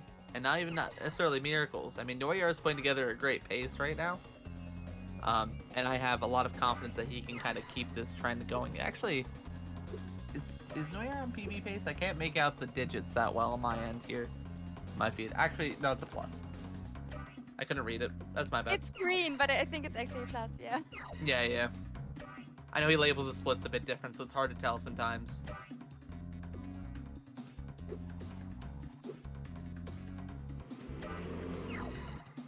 Additionally, though, and I will say this, Blumpos does have it in his bag to kind of make comebacks. Again, as long as he keeps his head level, which he's been doing a great job of so far, as mentioned before. He suffered some pretty radical mistakes and some radical time loss here and there from different things.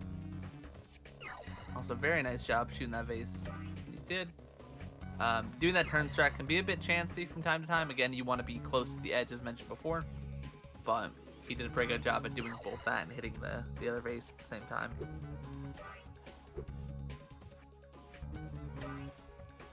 yeah, I'd still wager that it's between these three right now. Not to say Sam couldn't come back, but I think just in terms of purely PBs and things like that, and how much the routing differences do save time between what Sam runs, as far as his route goes, and some of the other runners. I do believe it will lend itself to being one of the other three taking the win today. Right.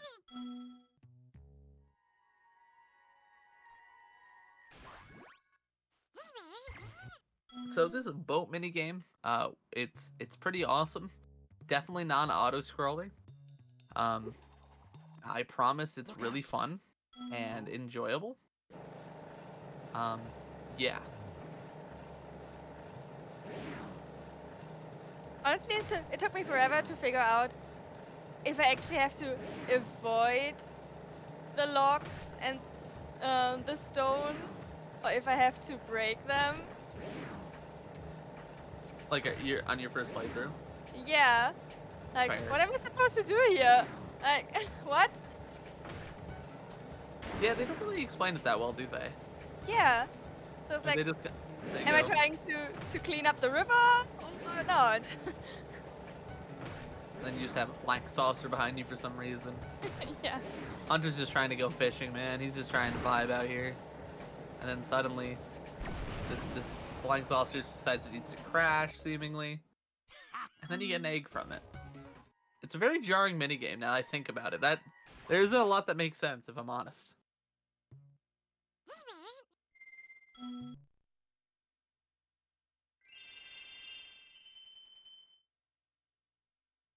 Alright, Hypnoshark, the first one out of Honey Speedway. However, he does have Olive Charmed Ridge still to do, which all of the runners currently in the level have done. So we're gonna see him head into it now, and hopefully he can piece together something pretty good. He's on a decent pace right now. Spyro.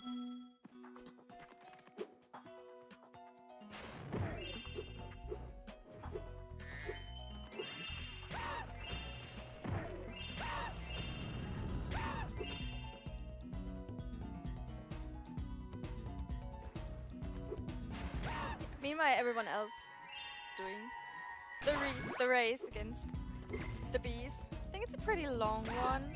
Yeah, I think I'm fairly sure it's the longest in the Yeah. game, unfortunately, or fortunately, depending on your perception of it. Is it one It's of just those kind- breather things? Yeah, it gives you a breather, but man, it's a long one. It can be a bit not mind-numbing. I think the butterflies and mushroom are pretty ideal. These ones can be a bit less enjoyable to go through the process of.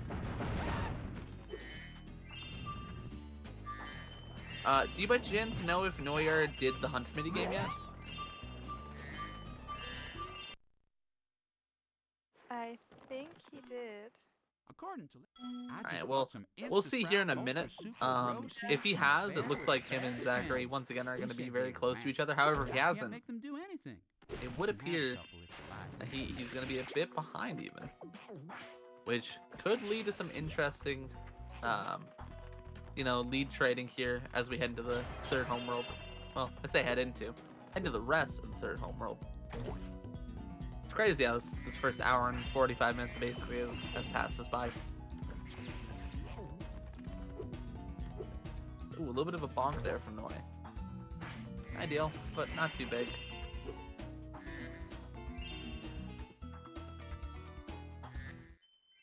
Okay, him and ZL getting the egg roughly at the same time. You've been doing great. And yeah, they're out at the same time. Looks like he got the egg already. And Blunt's heading into the third lap of Speedway here.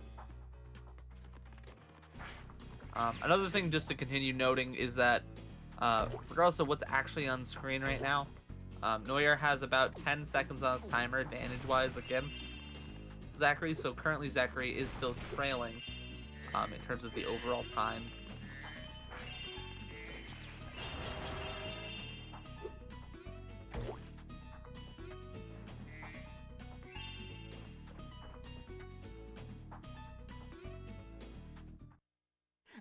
Meanwhile, Sam talking to Jack at the top of the beanstalk, or in this case, well, Tower, Tower. kind of. Yeah. Yeah. I couldn't think of the word for tower. I was gonna call it a rook, like the chess piece. Ah, yeah. Did he? Does he get the 5 gems at the bottom before then? I hope he did. He'll of course know that better than I will, but we'll see the gem count as he exits just to make sure. There are 2 basic like little blue bases at the bottom that have 2 5 gems in them. Underneath the rook, which usually most runners get after the end, but he might get them before. I'm not exactly sure.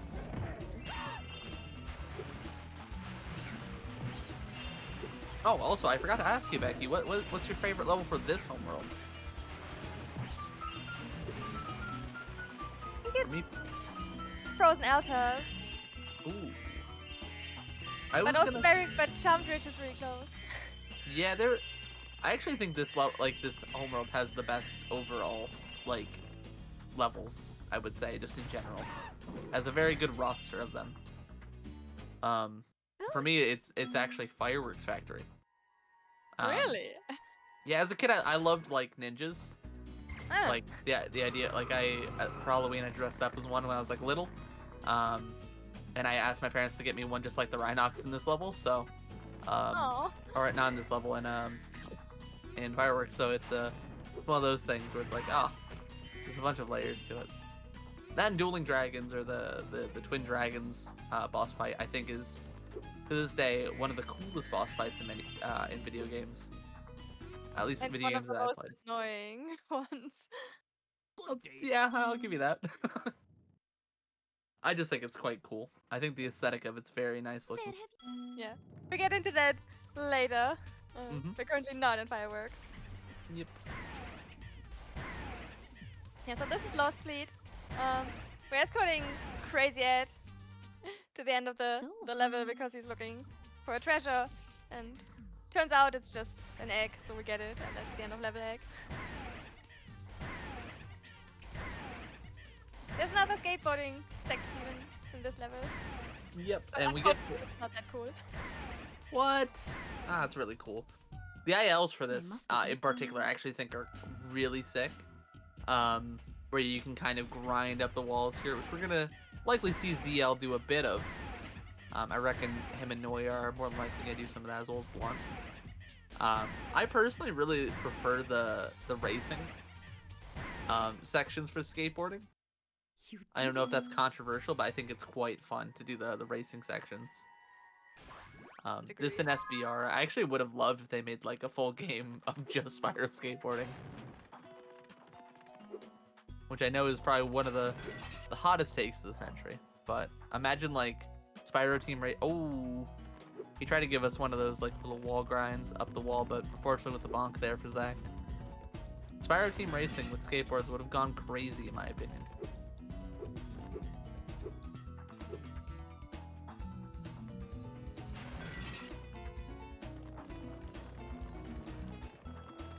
Came out in this year. Like if Spyro 3 came out in this year, then we probably had a skateboarding DLC kind of thing. It would have been so good. Oh, there we go. He got the big elevation there. Ideally, you do make it all the way to the little star, because that does give you like the infinite boost thing. Although even just cutting the corner as much as he did was ideal.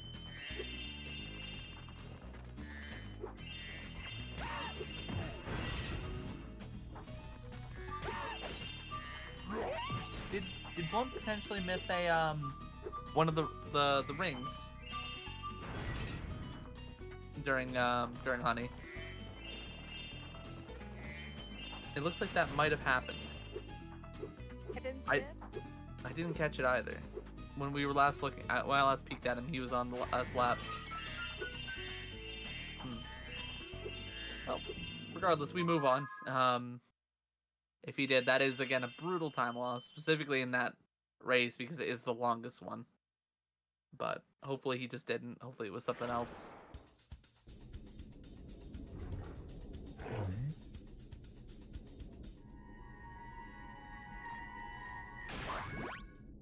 Alright. In the case of the second go around with the Hunter minigame here, you have to race Hunter himself, right? as well as you have to take out all 10 of the crabs that are on the course, which isn't really too difficult or anything like that. However, we're likely going to see ZL slow down a bit here and there. Make sure he clips one of them. There's one. I'm going to take a Death Abuse and Rocket. Yep. So we did that. That way you can collect both the gems there and get the crab. That's kind of the crux of these missions as well in a speedrun sense, is making sure you get all the gems on one go around, because, you know, we don't want to do an extra bit of lappage for them. Although I will say, I think he might have missed a 2 there. I hope he caught it, Be careful. if I am right. Yes, he did miss the 2. I did catch that right. Ooh, he missed 2 of them. Yeesh. Those could be some of the harder ones to get on the way through, so he might just elect to get them later regardless.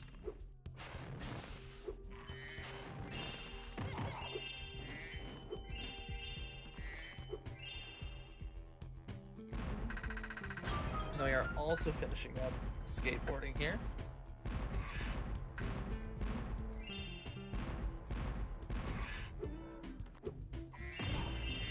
Now I'm not aware of it, but do you know if the same bird glitch can happen with the birds in this level, Becky? As is for ICP. So that you can crash if you shoot the vouchers too fast? Yeah, do you know if that's... No, I have not heard of that, no. I haven't either, but I'm just curious now. Decklander, if you know that, feel free to chime in, but if not, that's also fine.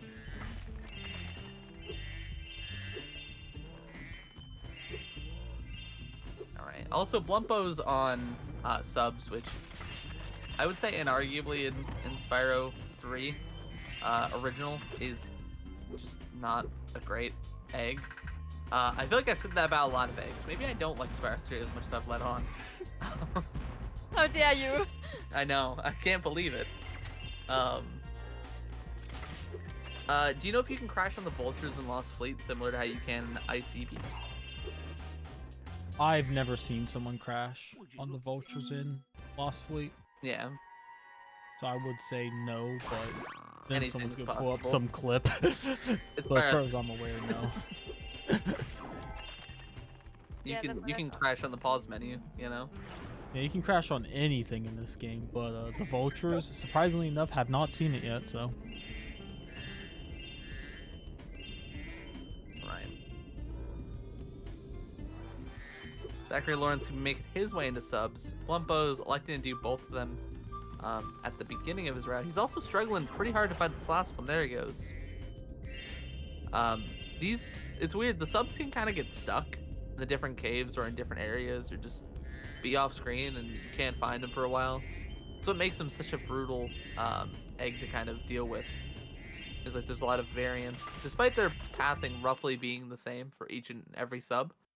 It's just hard to keep track of them all and kind of do them all in a way where it's super fast. And once you kind of lose the pathing for one, like once you mess it up once, you might as well just give up and start like free balling it, because it can be pretty hard to pull it back together.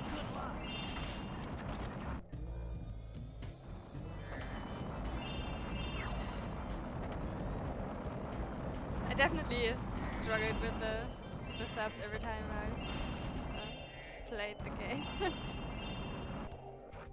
Usually because I never catch one without the rings. Yeah. Also, very nice snipe by Noyar on that last sub. Yeah. Ideally, like, you can just snipe them all, but you want to kind of like let the rings kind of light up to that red color, that way they have homing on them. But you can just free shoot them and get a snipe out of it.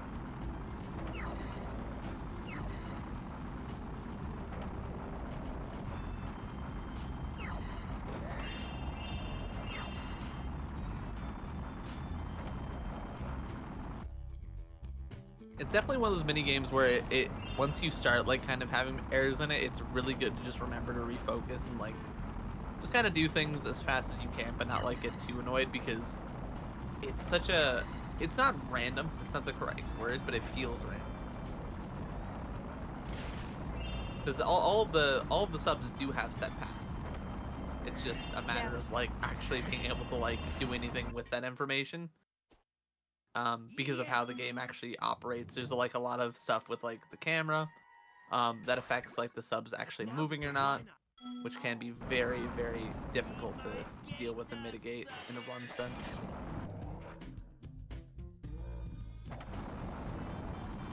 Well, I'm taking a couple hits here.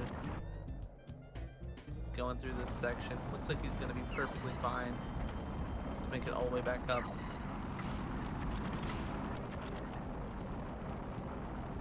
Blunt, Zachary, and Noy are all electing to do different routes. Blunt doing subs and stuff first, before doing the end of level eggs and skateboarding. Well, the other two, of course, did skateboarding was 1 and 2, and the end of level egg first. So currently, it does look like those two are still pretty firmly in the lead in terms of respective one. And then Sam here is just getting into Lost Fleet, I believe. He's doing the same route that Noy and Zach do, if I'm not mistaken. Noy, our first one out. Zachary trying to pick up the last couple gems here in this section. Again, can be very easy to miss like a gem or two, or like lose at them, specifically in like these open underwater sections where there's just like so much distance to cover, and you might just forget. It's not even water; it's the acid. So you also have to keep in mind to refill your invincibility power up before it runs out and you die. All right, Zachary exiting 600's good. Well, Neuer heads into fireworks. Now we're going to see the ninja, as you mentioned. Mm-hmm. And the most important egg, noodles. Yes, the greatest egg of all time. Notably deserving of his own Spyro category extension. Noodles % is arguably the greatest category in Spyro speedrunning history. However, it does appear that none of these are going to be PBing their Noodles % PB today. Unfortunately, 2 hours might be a bit slow for Noodles %. I hate to say it. Yeah. Still a good try though, you know. I can respect the effort from him. Absolutely. Yeah. Speaking of, Neuer picking up noodles, the first one to acquire some nudes in this run.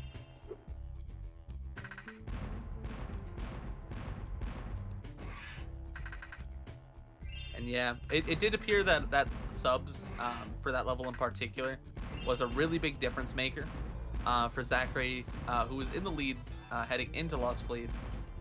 Now trailing a bit behind Neuer as we go through Fireworks Factory. But again, as we've seen a myriad of times now throughout this race, it's really anyone's game. Anything can happen. There's a bunch of different parts where everyone kind of can struggle. So, not that I would wish that on anyone, but you never know what can happen in a race. Kind of the beauty of it, ain't it? But he's here.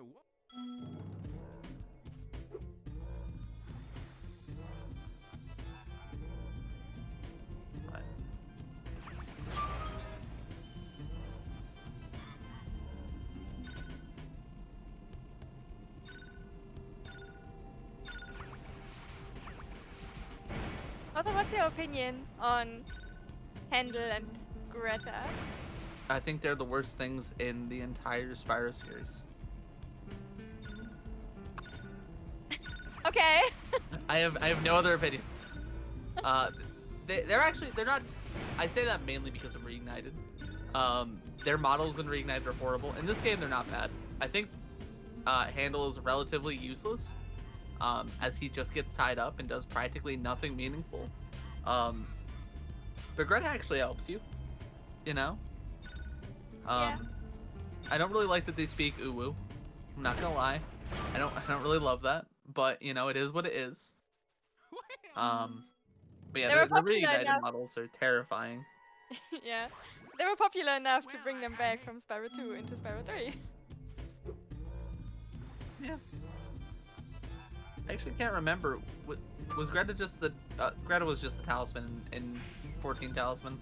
Kind of similar to her role in this game, right? No, they had a whole level. It's the one with Bombo.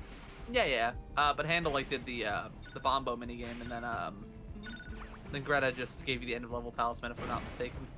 Oh, right. Yeah. It's actually super similar because you do all the side mini games, with Handle and the end of level egg with Greta. Oh my God, Zachary, he was on no sparks and he just didn't take damage from the last hit there. Very lucky, I think, but also very unlucky because he got hit about 4,500 times in the corner.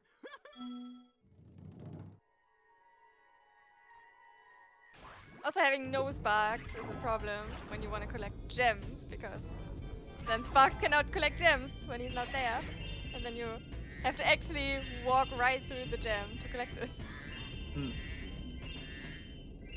I also will say, I think Handle is relatively useless though compared to Greta, because Greta in this level, like she actually goes through and like works out some Rhinox. We're gonna see that right here from Zachary Lawrence. Oh my God! Oh, we missed it. You know, it's she actually does something for you. Also, Yeah. Noyar with Agent Spyro gets to avoid Agent Zero. We're gonna see Zachary Lawrence line up for it here. Ooh, a little bit too low.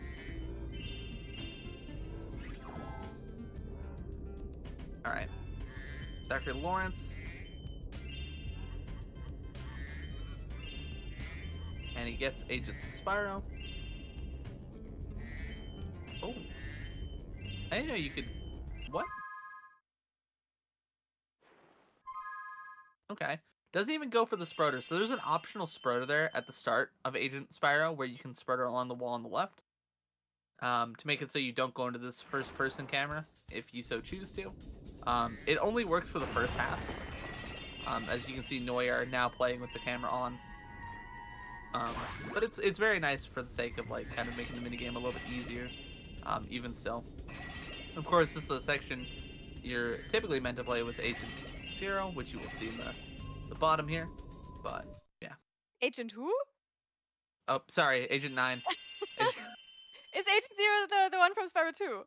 Yeah, Cloud Yeah. Chapel guy. I affectionately refer to that one as Champ Official. If you know, you know.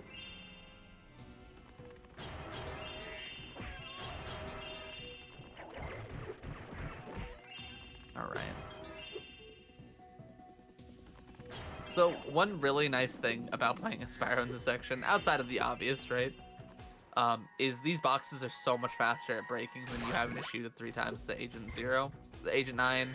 I'm gonna keep saying that, aren't I? I'm gonna do that even in the level, I reckon.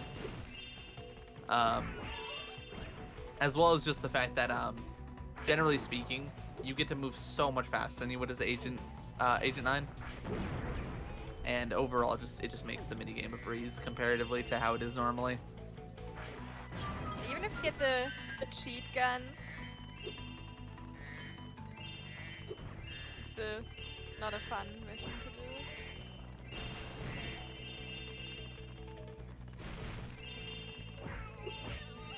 Yep. Now all the runners in the same level. It's been a minute since we've seen this.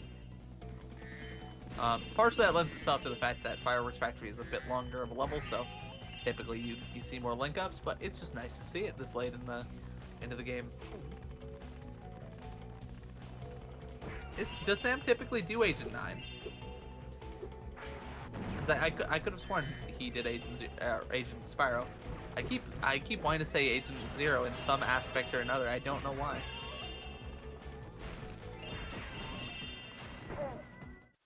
It looks like...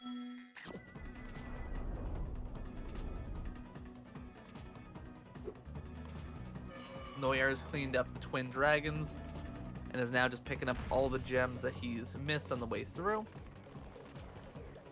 Meanwhile, Zachary is cleaning up the first of the 2 twin dragons. Yeah. This is another mini boss area basically, and the annoying part about them is that if you take too long, they just heal and then get longer again, and yeah, that can be really annoying and can take a really long time if you're not careful. Yep. one thing I actually really like about these, and we'll see this in Spark's level more in particular, I'll bring it up again then, is that these are one of the only like relatable like enemies, like where you kind of have these and then the twin centipedes in Bugbot Factory at the end of the game, which I think is kind of cool. I like that you have like kind of a synergy between the two levels with the two enemies and everything.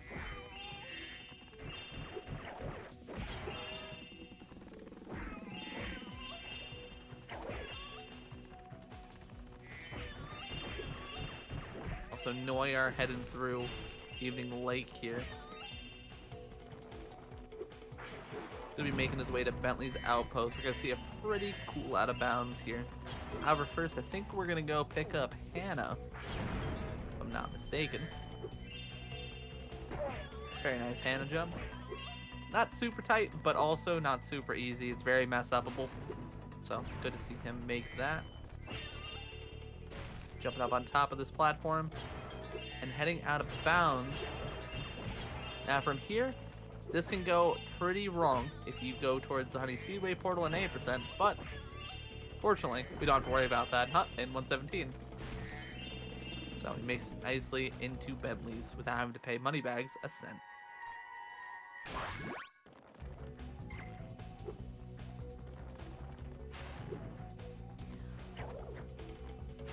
For a moment I was confused. I was like, why do we not have to worry about it? But yeah, obviously the portal is already open. We already did Honey Speedway. Yeah, of course. Yep. It looks like Normally, in 8%, the portal for Honey Speedway could actually get in the way of getting into the Bentley portal, and it's a very frequent run killer for newer runners. Yep. Still even a run killer for seasoned runners, I would say. I'm not super well seasoned, but I have a sub 30. It exists. Yeah, the both of the lever triggers are really close to each other, so you gotta be careful about that. Yep. Also, yeah, it looks like Sam is just gonna go in. I could be oh, he gets a skill point here. I was gonna say maybe you should take a death abuse. I forget that you get a skill point for that as well. I always just think about the gun. I never remember the fact that you get a life with it. It's very nice. That's the cheetah gun that I mentioned. Yep. It's Also, a lot Sam bigger. is doing a pretty good job at his zigzag movement here. Which, for those interested, basically you just press L1 and R1 on the analogs, or not analogs, bumpers, shoulder bumpers. And it lets you kind of make Agent 9 move very funny. We'll see it likely with Blood at Agent 9's actual level. And you'll see like kind of how quirky it looks on the character without it being first person. But it's pretty cool if you haven't seen it already. Also, Sam remembering the fact that you can press triangle is very important. Unironically, it's very easy to forget that you can aim. Yeah.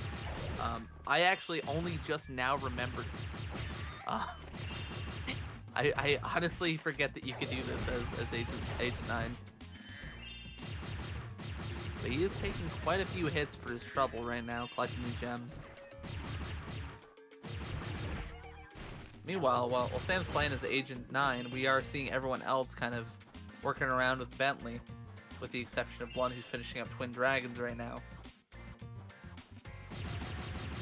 I think that is pretty straightforward. As I said, he controls like a brick. Oh my lord, Sam taking that very chancily, trying to zigzag through that section. You can see him take a deep breath there, oh my. Yeah.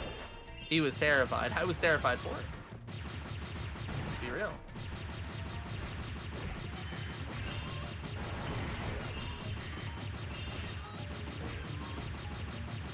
So for Bentley's level, we escort his little brother, Bartholomew, through the level, and he actually helps us when we clear the path.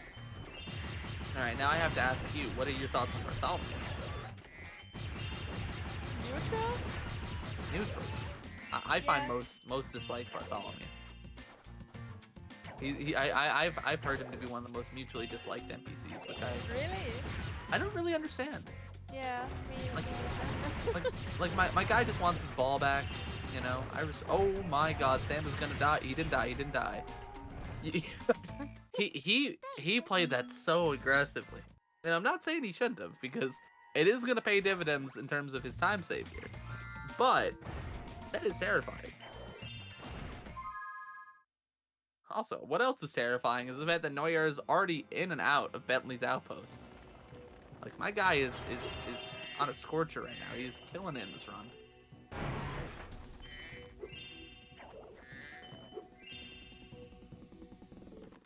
And as Blumpos is going to be finishing up the section with Twin Dragon, Sam's going to be entering it. I think we have a pretty clear, like, kind of race-to-race, like, perspective here between Blunt and Hypno and Zachary and Neuer. I keep getting confused with Zachary, by the way, because his profile picture in the top left says Nerf. And I keep wanting to say Nerf, even though it's not actually Nerf. But I keep reading it instead of the names that are on the bottom. So the picture is a picture of Saboom. Well, the name is Nerf, and then Saboom. And Yeah. It's But it's the extreme. yeah. I can't say Nerf is the people's champion. I thought that was The Rock.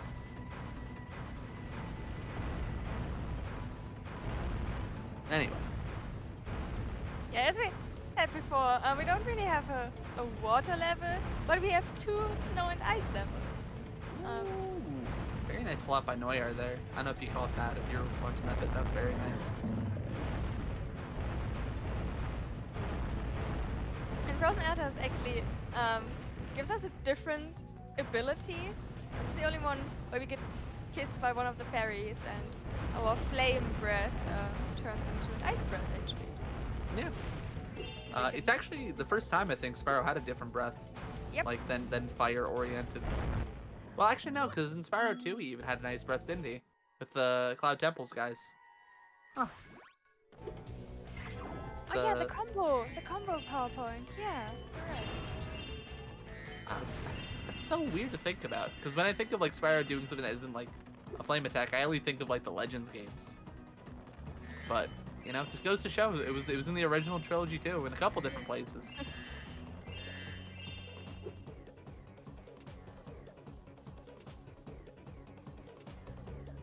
Right, Neuer winning the first round of boxing. Gonna be having to go into a second round here with Mike Tyson.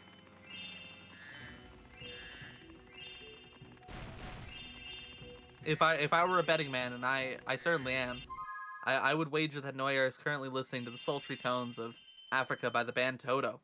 As if you punch to the beat of that song, it does in fact make it so you'll hit the Yeti pretty much indefinitely without him getting a strike back in. Once you've got him into the corner here, which is very nice. Are you a fan of Toto, Becky? I think I only know that one song. Fair. I think me too. Right. Zachary having a bit of trouble getting him to the corner. That's the hardest part of boxing. Neuer doing quite a good job with it. He's going to get out of it unscathed. Collecting Rico in the process. Not, unfortunately, Bartholomew's ball for him. It's a tough day for Bartholomew.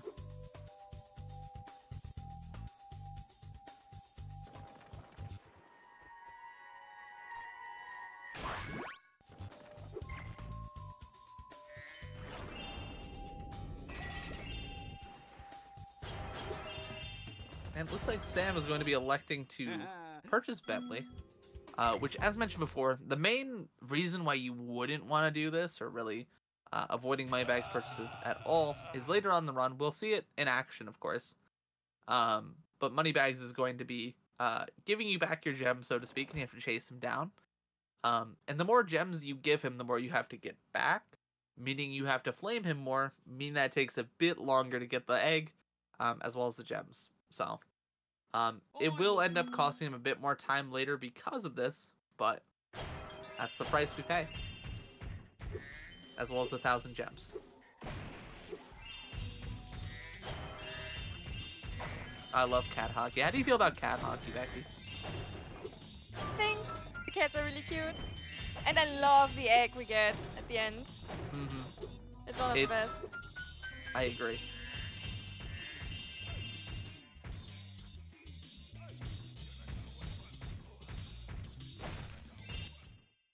use. No, absolutely, Xavier. And that there's nothing against doing the skip or not doing the skip. However, there is time saved to be had by doing the skip. But also simultaneously, there is time saved to be gotten by not. Also, we just missed Ba, and by we I mean me. We'll see Ba again. It's actually Ba, True. not just Ba. But I think it's supposed to be the sound sheep make. Because it's also dressed like a sheep. Yes. Which how did they get a sheep cosplay in there? I don't know. Oh. Maybe dragons can be furries too? Oh no. Not like this. Not like this. Lord forgive me. Neuer heading on out of Frozen Altars. 600 gems on the dot. Looking good. And he's going to be heading in to the next boss fight. Next homeworld as well. After he collects up a couple extra gems here. Hypno forgot a gem. Well, hopefully he is able to acknowledge that before he exits the level, because that is a pretty big time loss if he doesn't. What's your prediction on the rocket? Red first or green first?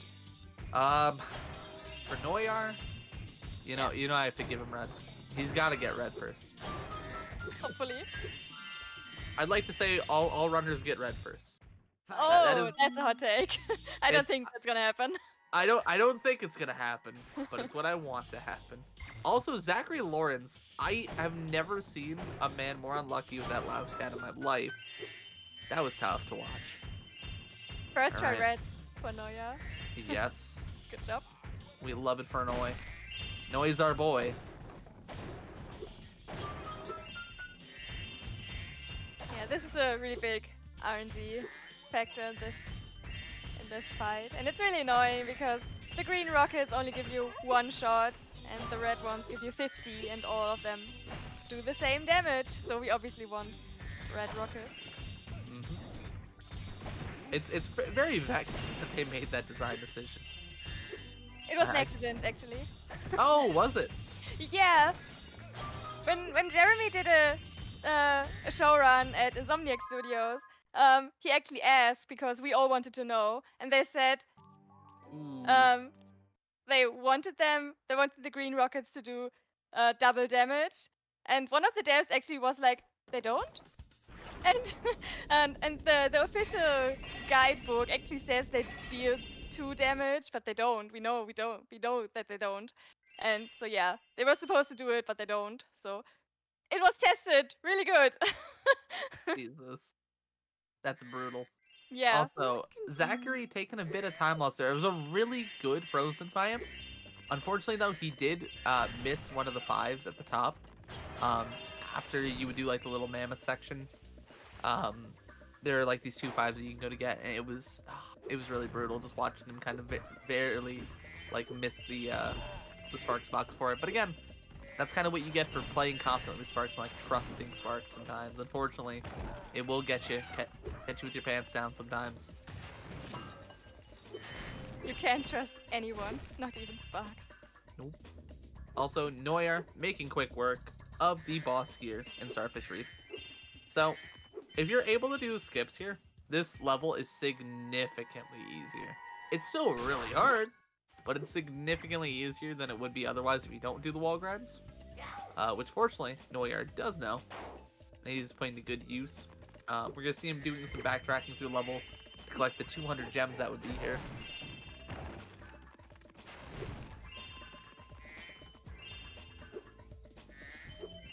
Sam with a very nice flop up there. Very well done. Frozen Altars. Zach has already had 2 greens. Yeah, That's the 3rd one. Oh, that's unfortunate. it's a rough day. And he shot early, too. Misread the timing. Finally. Yeah, we're in business. Hopefully he gets some fireballs from here. That's tough. That's a tough day at the office for Zachary Lawrence. I will say that. Meanwhile, Noyer, I believe, about to finish up here in Starfish Reef. I believe these are the last couple gems you grab. Oh, no. Might be the next section. Oh, he dies. Okay.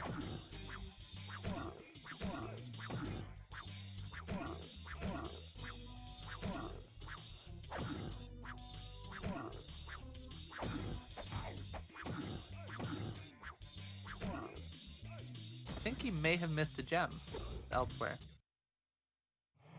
No, he might have just got his place, I guess. Well, ZL gonna be making his way into Starfish Reef soon here.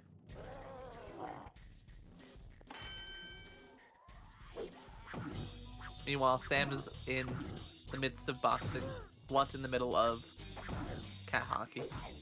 Again, the greatest minigame ever created. In all of gaming, I would say.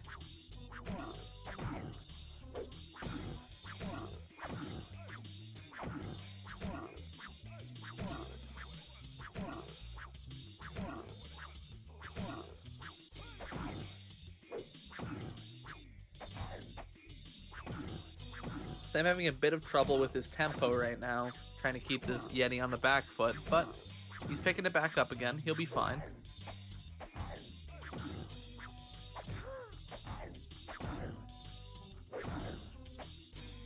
Hopefully he can finish this in the next 10, otherwise the Yeti will get some health back.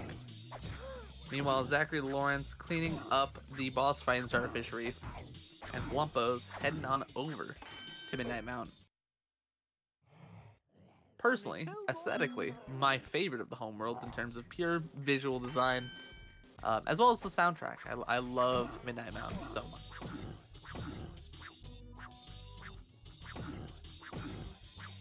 Lumpo's also exiting Frozen Altars. He's going to be making his way to Scorch.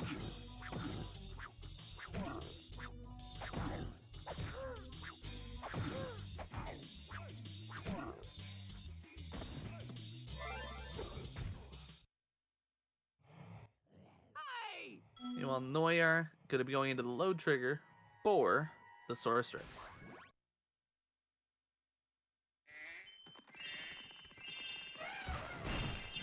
And we are going to be going into the final boss of this any percent run.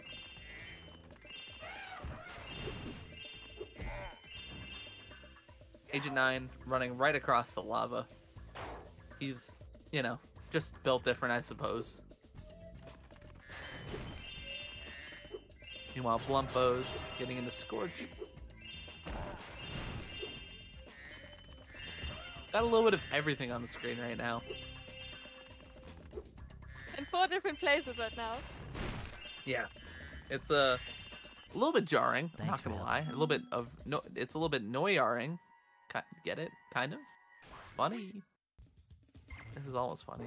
Oh, Okay, man. Blunt got What is- second not try, bad. right? It looks like Noise ahead, actually. I believe of PB. Also, Blunt with He the is! Yeah! By 44 I seconds! challenged. Hey, he's on a pace. He came out of the gates pretty hot, and I'm not surprised. He's been playing really well so far across the run. The only big level I can remember that he had some trouble with was IC Peak, if I'm not mistaken. Alright, Noyer gonna be going for UFO skip last. Oh no, he actually already got it. Never mind. I was having trouble reading the health bar. It was a little bit blurry on my end. Aw, that's rough. Couldn't connect the last hit, but he gets on the UFO, cleans her up quick. We'll take it. We take it. We keep moving. Meanwhile, ZL just starting Midnight Mountain. It looks like Noyer very, like, steadily in the lead now, I would say. He's got a pretty commanding one.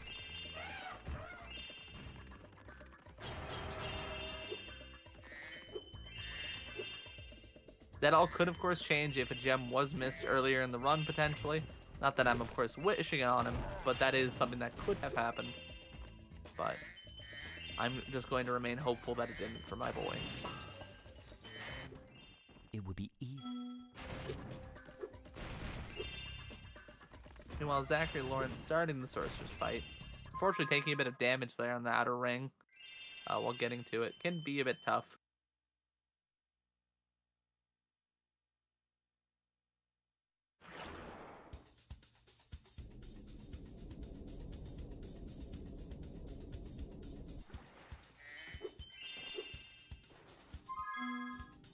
Alright, Noyer in the final Sparks level, by the way. Bugbot Factory, in my opinion, is the best designed of the Sparks levels. I like this one quite a bit. Out of all of them, I just don't really like Crawdad, and I don't like Starfish. That's why I think I've gathered today. I've had enough. Additionally, this little... Ooh, go ahead. Yeah. Also, what we get from finishing the these Sparks levels. Sparks get another hit point after Starfish Reef, and the very last one gives him the ability to break baskets and vases, which is really convenient. Yes, it is very nice, especially if like you're in a position where like, you know, maybe you just barely missed a vase or like you missed a basket or whatever. Sparks just busts it open for you and then homes it right afterwards. It can be a bit, it's a bit slower than charging through it or flame charging it like you would normally, but there are some sections where it just objectively is faster to do that while simultaneously doing something else.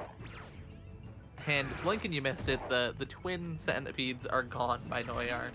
Once again, the power up with the green butterfly is incredibly strong. Cleans up enemies super duper fast.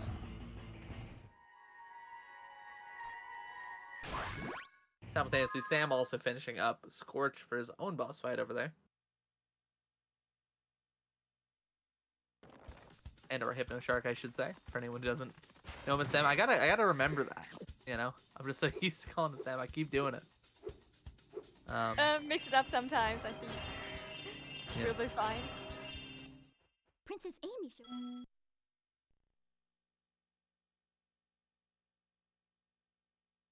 Lumbo's also in Bugbot. I'm sorry, that's Zachary Lawrence, not Lumbo's. Misread the names again. Meanwhile, Noyer is going to be making his way into one of the last levels here in a moment. However, as mentioned before, we are going to see money bags here for a moment. So depending on the number of gems you've spent with him over the course of the run, you'll have more times to flame him. Case of Noyer, only 3 times.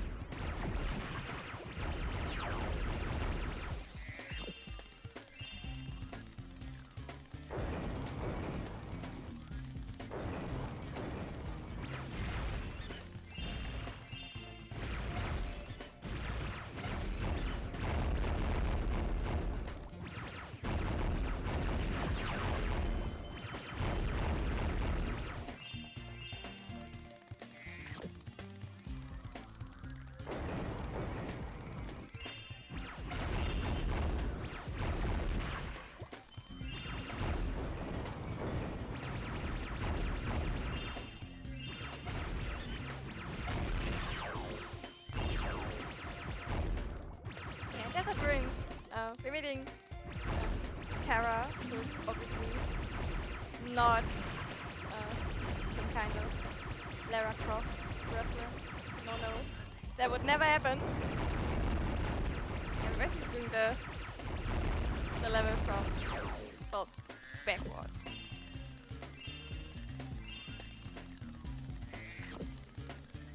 It's also possible because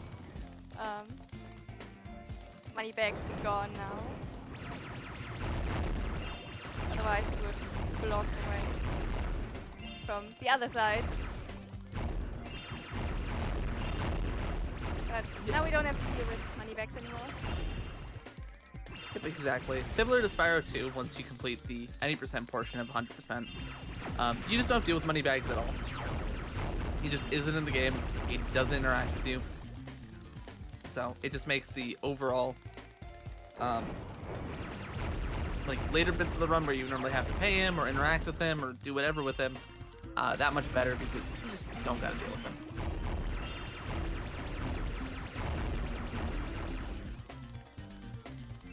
Speaking of parts of the run, from before we defeated Moneybags, Sheila. We're actually back with her. I really like that the side characters in this game actually really just kind of exist throughout the whole world and really help Spyro. Because like if Sheila was only in Sunrise Springs, I feel like that would just be so much lamer. Than her like kind of being, you know, a character kind of throughout the game and doing things. But maybe that's just me.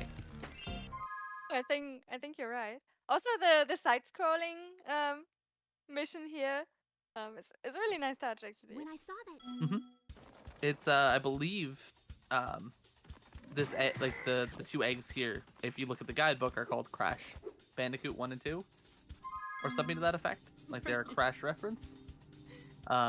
Which of course Insomniac and Naughty Dog very heavily affiliated with one another studios, not only in the speedrunning sphere but also in the you know, development side of things when the games were initially made.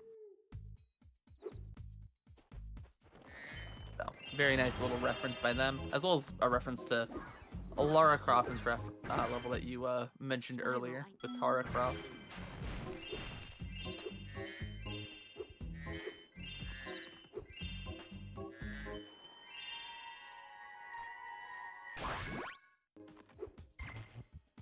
Noir doing really well in this Desert Ruins from what I've seen.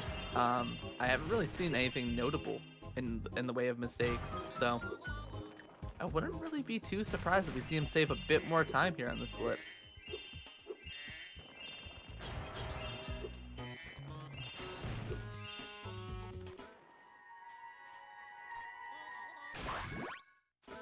Beautifully done.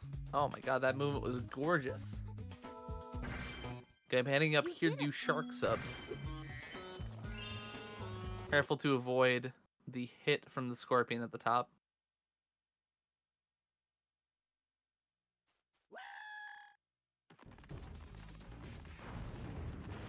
Meanwhile, Sam or Hypnoshark is finishing up the final boss of the game. And by final boss of the game, I mean the sorceress. Definitely the last one we're ever gonna fight. I promise. We're not gonna see another one for sure. And she's definitely gone after this fight too, by the way. She's not coming back.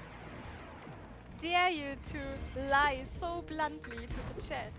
I would never lie. I would never do that.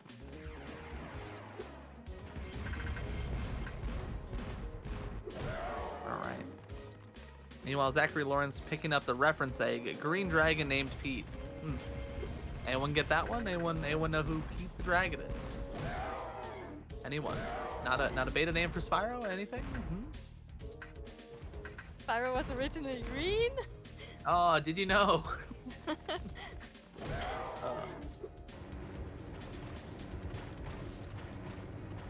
Yes. Lester and Pete from Grand Theft Auto 5. Sam going for UFO skip. Doesn't look like he got it, unfortunately. But it's okay. He can still clean things up with the UFO. Meanwhile, Noir heading on out of Desert Ruins, gonna be making his way towards Agent 9's lab here in a moment, where we're gonna see some quirky movement, is what I'll call it. Also, Noir, not only with a commanding lead, I would say, in the race currently, but also a stellar pace. He's a minute 25 ahead. He is pulling through with quite the run right now. Oh, it's actually gold for him. He's putting together quite the performance here. Once again, I'd like to reiterate the quality of runner we have here. Not only do we have second place on the board, I believe Zachary is 7th. And if I'm not mistaken, Noir, I think, is just outside of the top 10. With Sam, I believe, in the top 25. So all 4 runners quite talented in their own rights. But right now, Noir really coming in with something to prove. I gotta say that. Like, he, in calls and conversations with me before this, had expressed, you know, confidence, but not, like, confidence to win the whole thing. But I would say right now, as it stands, he stands a very good shot at it. Yeah, he might be able to buff deck on the leaderboard. Yeah. Maybe from like 3 years ago. That would be an incredible showing from Noir, but it remains to be seen, yeah. We also are seeing a bit of that quirky Agent 9 movement, a little bit of that like kind of bumping around, so to say.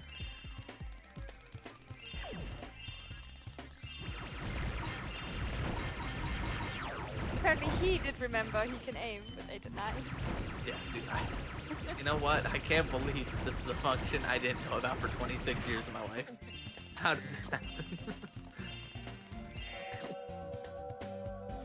I always wanted to read what was on the monitors behind the Rhinox here. I always wanted to like try to get close and read what was actually being said on the professor's screen right there. Unfortunately, it's not actually text, but it looks like it. Yeah.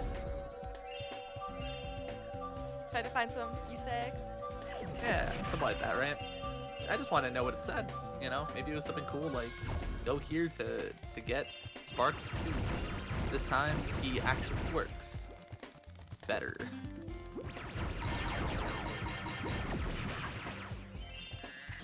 Right. Speaking of Sparks, Sam in Bugbot Factory. Once again, the last Sparks level, last one we're gonna see. Doing a pretty good job. Overall, he's not doing all of the same like wall grinds that others would be doing, but he's doing it pretty well without them. Also now Blumpo's joining, or sorry, Zachary Lawrence joining Noyar in Agent 9. However, he's just at the start, so there is quite a bit of distance still to cover if Zach wants to pull this back. Get it, Zach, back? It rhymes? Anyway. Good point. Yeah. We're gonna be grabbing a little device here that Agent 9 can throw over these, you know, fences and stuff like that to disable them. As well as very well done by Noyar, remembering to shoot down all of these balloons. Unironically, I've seen like Nitroff even forget to shoot those down before during runs. I've seen Vanny do it. It's just easy to forget them.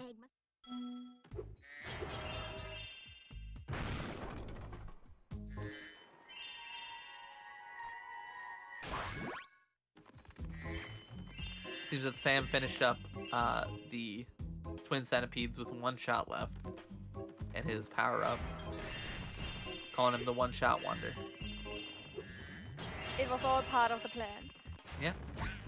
I mean, listen, you might as well use them all if you got them all, so gotta respect it.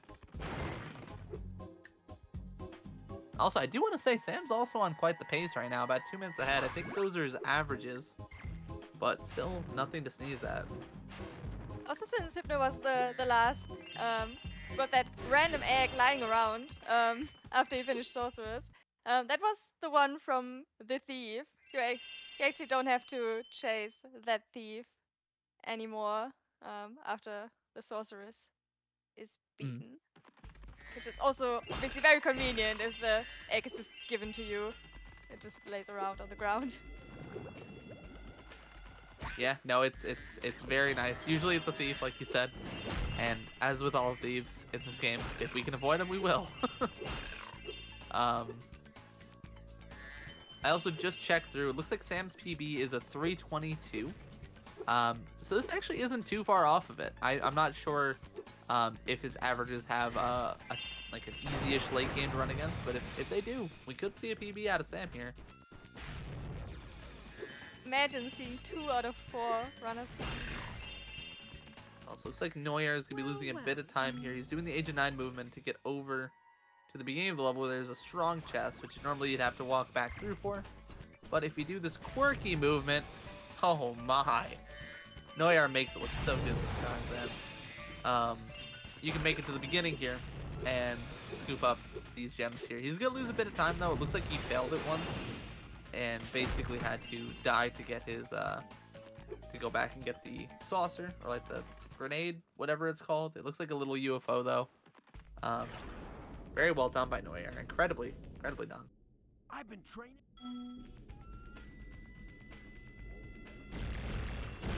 Zachary Lawrence also towards the end of Agent 9. This actually could be a pretty good opening for him to pull back some precious moments here if he wants to secure first here. If he can nail the trick first try where Noyar unfortunately didn't, it could be a good way to scrap back a bit of time towards that.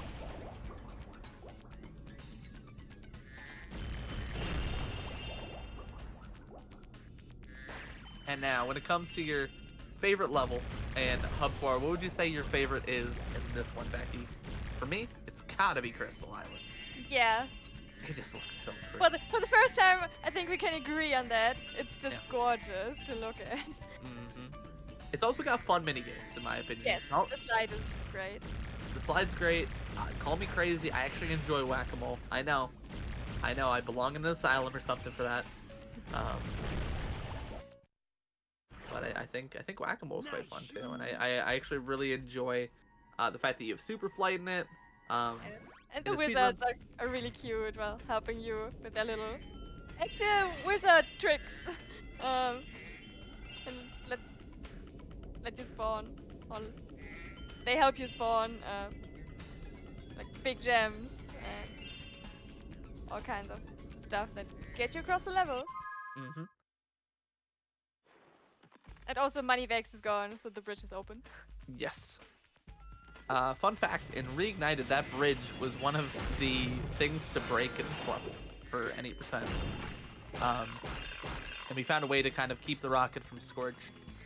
That way you could use the super flight power up and stuff like that, and a couple other things to make it so you don't have to spend 1,000 buying a bridge, because it is 1,000 gems for some reason, even though it is just a slab of concrete. Ooh, oh, Noyar almost got the no damage fireworks chest. You actually, if you hit them in the right spot, the right angle, you can make it so those fireworks chests don't deal damage to you. Unfortunately, no dice on it though.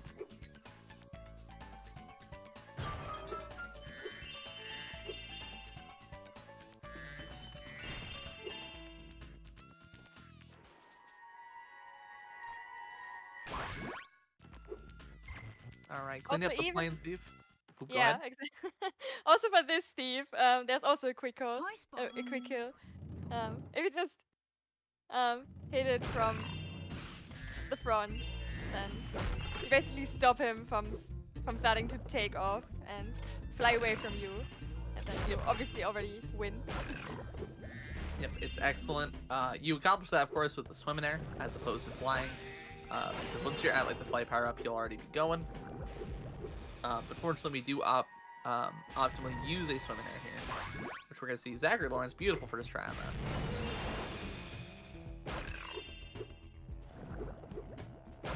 It's an excellent little time save to have. I'm not sure if you got that 2 gem back there in the basket, but we'll see at the end of the level, of course. Oh, I'm just getting confirmation in chat that Never Around actually won the race about 2 hours and 40 minutes ago. So GG on the world record by over 2 hours and 50 minutes. That's pretty good, I would say. I'd say a 2-minute 1:17 time is pretty solid.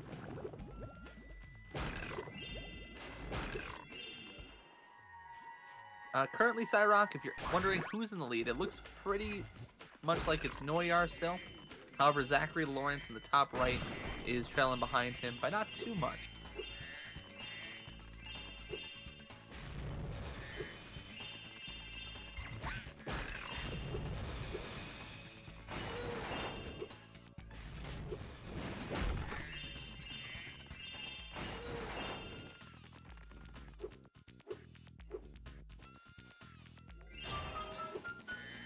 Jamie, you should submit that time. I'd like to check that out. Meanwhile, Sam heading out of Desert Ruins. He's gonna be looking to join Blunt Bows and Agent 9 here. Don't worry. Blunt Bow, very good with the Agent 9 movement here. Very good at like turning himself, kind of optimizing his gem collection a bit.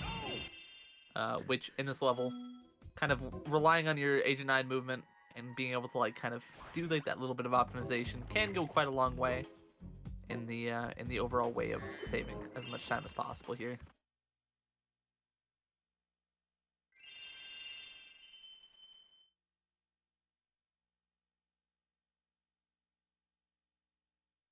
Noyar doing the best mission in all of Spyro, the slide. I love the way his like little tail and wings wiggle. He's just adorable. He's just having a good time. He's just a silly little dude. Let him go.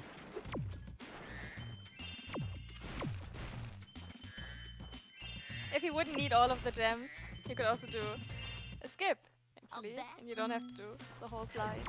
But obviously, as I said, we need all the gems, so we gotta do the whole thing.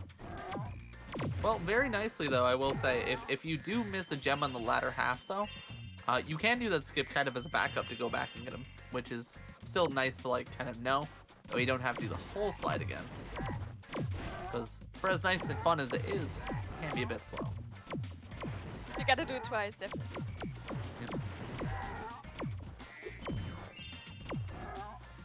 And that's Noyar with 700 gems. It's going to be guidebook into Midnight Mountain Homeworld.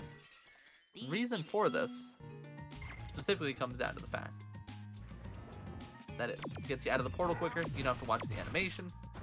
It's a little bit faster, and it lets you hop right into Haunted Tomb, which I would say is my second favorite of this homeworld. Because I like Egyptian stuff. I just think it's cool. You clear? I like dinosaurs mehr. Well, It's fair. Dynamite's cool. yeah.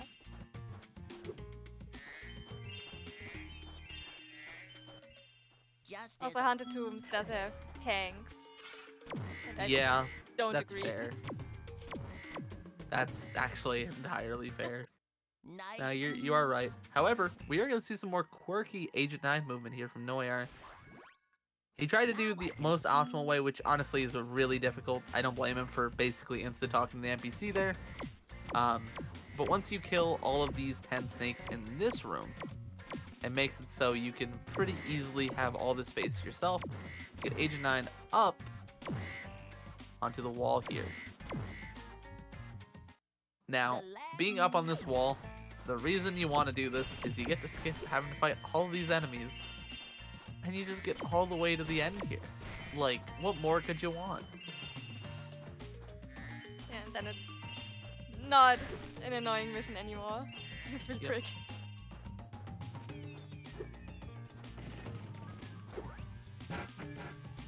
Meanwhile, Zachary Lawrence just hopping into Haunted Tomb. And Looks Blunt's like- going back to Sheila in Ooh. Sunny Villa. He's missed a gem, it appears. That's the nice thing about, I believe it's the, is it the third where you get guide booking, or is it the fourth for the Sparks levels, or is that just after you beat the Sorceress? I think it's the Sorceress. Well, either way, you get access to the guidebook, regardless of where they got it. And you can basically then go back to any of the levels relatively fast, which makes the end of it a lot easier to kind of go back and do all the things you missed, if you possibly missed anything, than if you were to go through and do it earlier. I know in Right, so then- Reignited you get it from the start, but Yeah, and then you don't get something after beating the second Sparks level. yeah, it's so weird how that happens. Yeah. I'm surprised they didn't give you, like, they should have given something. I don't know what they would have. Maybe, like, they could have been, like, could have even just been, like, a cosmetic thing. But, I don't know. It's just weird how, like, you have it for, like, all of the game. But, like, you don't have it actually in the, like, you don't get anything for, like, the actual thing that would unlock it, which is weird. But, I digress. No. Alright, so it turned out that Blunt didn't miss a gem in Sheila's area in Sunny Villa. He only went there to check with Sparks, and then he went into skateboarding, and then there was a 2-gem left. Ah, that's rough. As mentioned very early on, it's one of those things where if Blunt was like grinding this category and this was like him playing to like reset, he would have reset to that gem being missed rather than like finding it later. I'm confident he would have just like saw his gem count 398 or saw that it was off and just reset for it. But in a race format, things like that can do quite the number on you.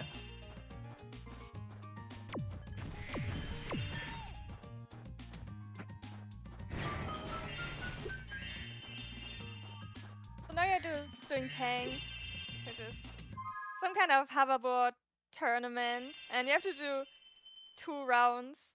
And the first one is easier because it's only 4 enemies. to defeat, and the second one is 10, and you gotta be really careful because you can die in this mini game, and you have to be really careful.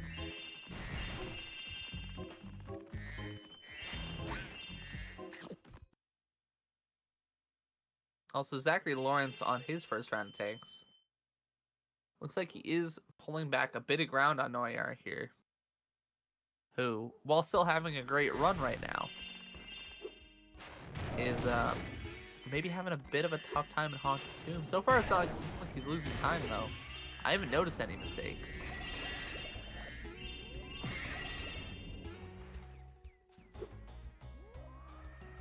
Very good with the little bombs that the giant mummies throw.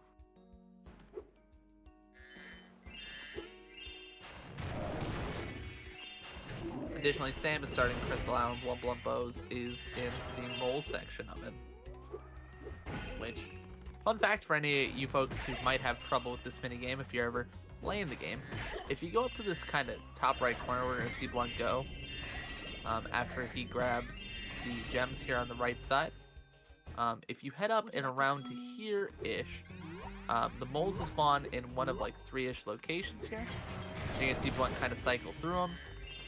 And it makes this minigame supremely easy compared to how it can be. Excuse me, 4 locations. Yeah, the most important part is that in this area also none of the wizards spawn instead. So you cannot accidentally hit one of those because you're not supposed to hit them.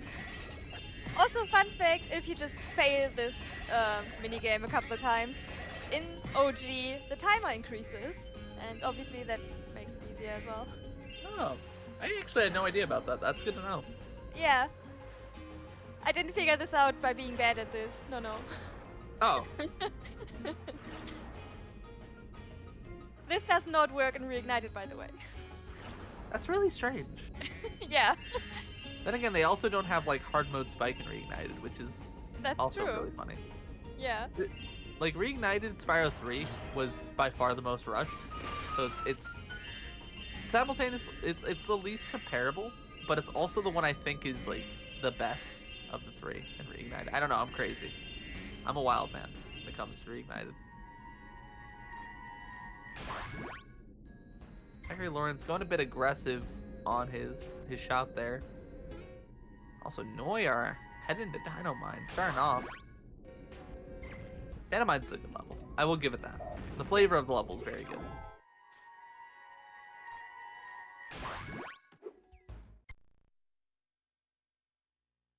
Also, I do just want to point out, Noyar is saving time everywhere in these last splits, with the exception of Agent 9 Flab so far.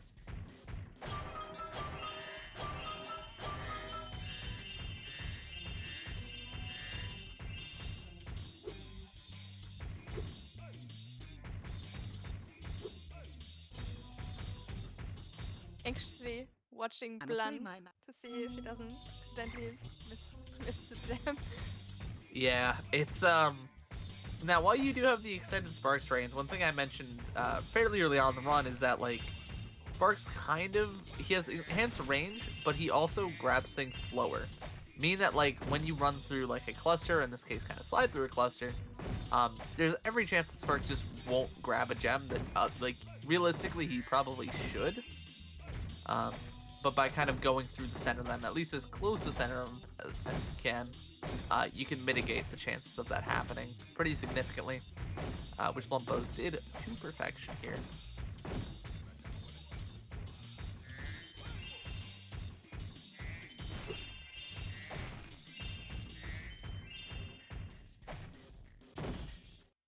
Well done. Alright, Noyar.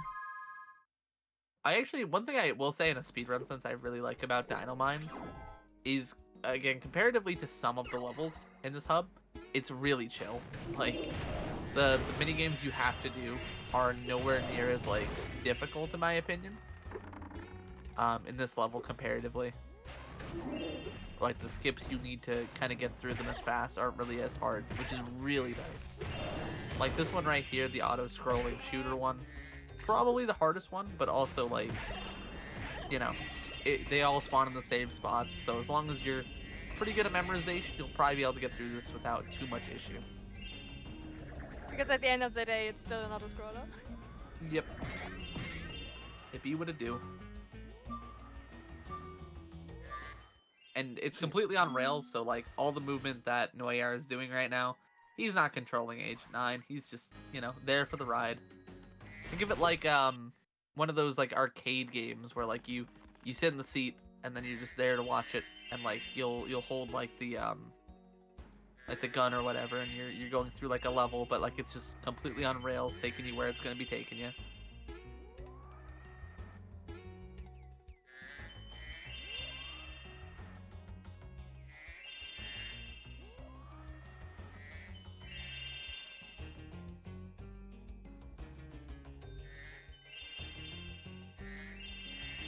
Zachary Lawrence, again, the end of level egg here. Going to be joining Noyar here relatively soon in the Agent 9 minigame.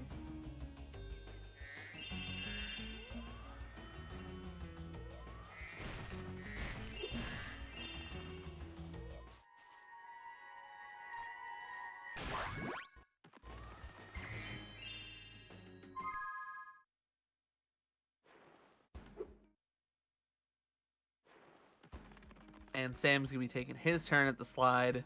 It's his time to go. That's his second time, actually. Oh. Yeah, he has to do it again. Oh, I didn't realize he missed a gem. Yeah. That's a tough break for him. He was on very close to PB pace. This probably is gonna put a bit of a damper on it, unfortunately, then. Is it not just that tenor? To be just that tenor.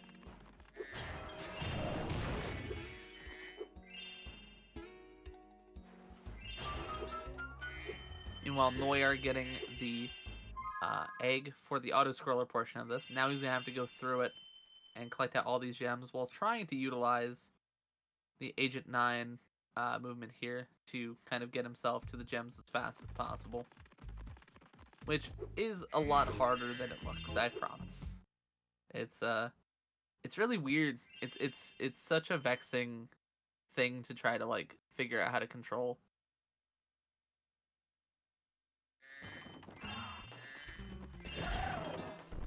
Also, Blumpo's doing tanks too right now, making his way through this minigame, which, as mentioned previously, can be really hard. Honestly, I think tanks is one of the hardest eggs in the original game. I don't know if I'm crazy for that take, but it feels very difficult. That's the normal take. Yeah. I don't know. They just feel so, like, they're so much more aggressive in this game. Also, Sam, very well done on the Agent 9 zigzag out of bounds there.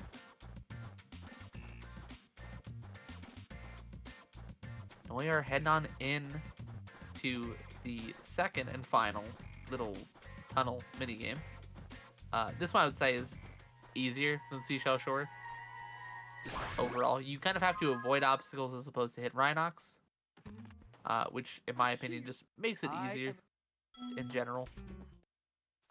Also, there's no RNG. It's still, everything's always in the same place. Yep. When it falls down, it makes it easy to avoid.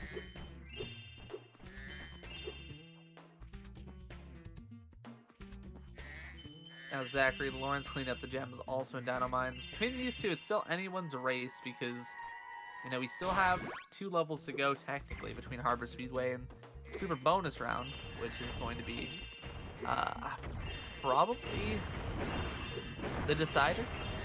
And by probably, I mean it's the last level, so it has to decide something, right? Yeah.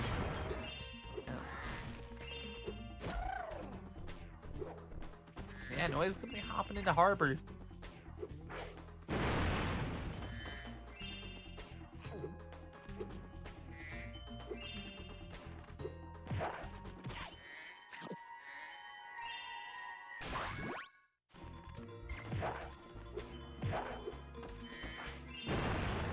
Same as for all the other speedways. There's 3x to collect one from Hunter, one of the time trials, and a race. And yeah, obviously we're doing the time trial first before we go to Hunter. I think the Hunter one is the last one. Well, I mean, you can do them in any order if you Yeah. so choose to, but I think most people tend to do the race beforehand. Yeah. I'm not exactly sure why, but That is correct. um, Good luck you in definitely demolition you can of elect to do them in any order, but Hunter one I would say is also the hardest because of the camera. Weird glitch that can happen. Oh, there's a glitch. No, I'm not aware of that. I more meant the camera being a bit awkward. Oh, alright. But Yeah, what I know glitch? that there's a glitch. And then You may now. I don't know exactly how it happens. But then you have to do an extra round with the UFO because the mission doesn't end. Oh.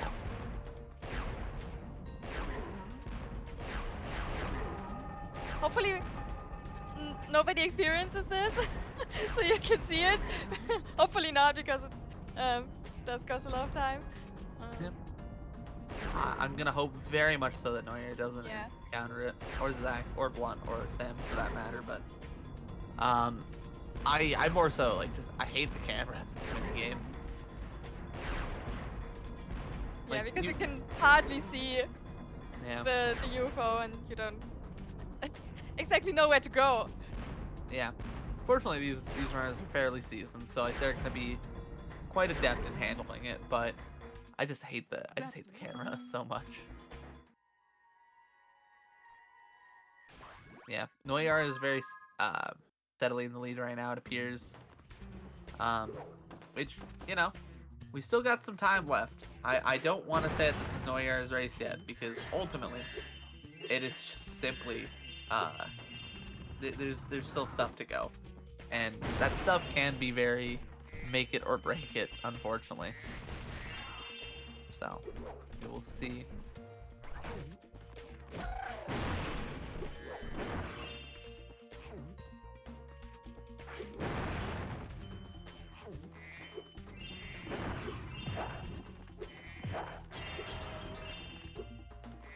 Also, Neuer already proved me wrong because he did the Hunter egg before the race. That's true. I wasn't even. Well, I mean, you can elect to do it in any order. Like, for Yeah. example, right now Zachary's doing the race as well, so he's gonna be doing the Hunter egg last. So, I guess it just comes down to your preference there, I suppose. I think it would make more sense to end on the on this egg, particularly because you would get to the sparks, or like sparks at the end a little bit faster, but I guess it would boil out to be roughly the same anyway, so can't reckon it matters overwhelmingly much.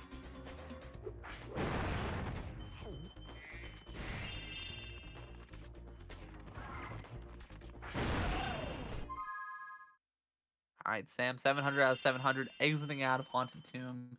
It looks like he did have quite a bit of time save in this later half of this run, so that unfortunately that Crystal Islands is going to cost him quite a bit. That gem miss on the slide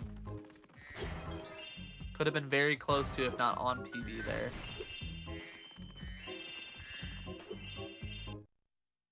Oh my god, I just realized Nerf finished. I just saw it on the race time here. Damn. Nerf finished with a 303.05, so it looks like Nerf Rip is the actual winner as far as the overall race goes. GG. However, the on-screen race, we still have a pretty steep little contest here between Neuer and Zachary Lawrence. Big GG's in the chat to Nerf Rip.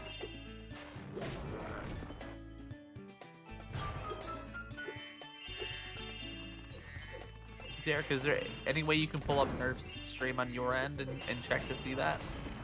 Just to make sure we're not mistaken in case that was an error on the end of the race time?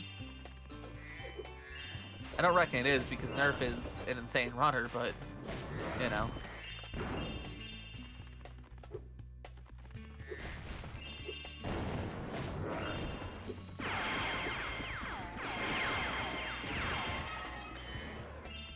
He's typed in the race time saying I ruined your stream. So it appears that Nerf was the winner. Well done, Nerf. If you're listening, great job, man. GG's. Yeah. Congrats.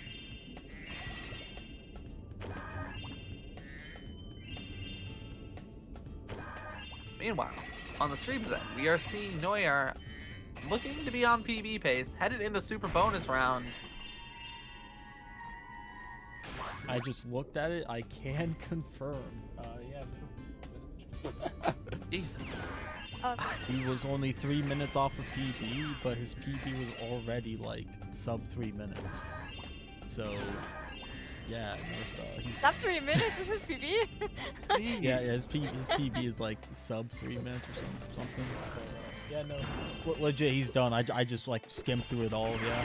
Jeez, it looks like the stream right now. We're playing for second now. We're playing for second, boys. Oh. What happened to Noir? What did happen to Noir? He is... Oh no! Don't tell me his stream died. Oh, it's there we back. go. He must have had some internet issues. Oh Okay, god. that was terrifying. To be literally on the final hurdle. Imagine that. Yeah. Don't do that. Don't do that to me. Jump and jump. That's true, Niver. He's gonna pull up Nitrovsky here. Let him play for SBR here for him. Very well done. So far. One of them dinosaurs.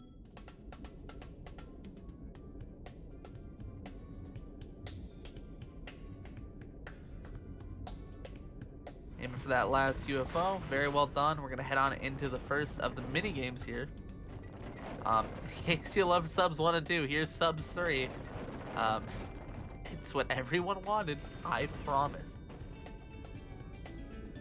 Can you confirm this, Becky? This is, as a child, like when you got to Super Bonus Round, you were like, ah, dude, I can't wait to play subs 3. That was it, right? Yeah. Yeah. I was so excited about getting all the gems, and then this happened. And then this happened, and I've been the same since.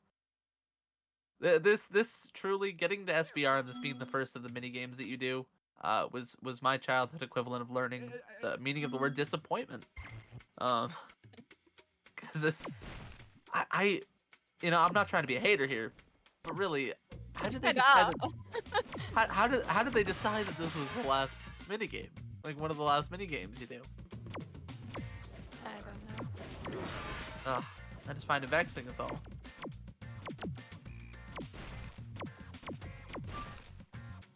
You think Zachary will end up second? Well, right now it's looking pretty promising that Noir is going to be taking that spot, but that doesn't mean Zachary can't pull it back still.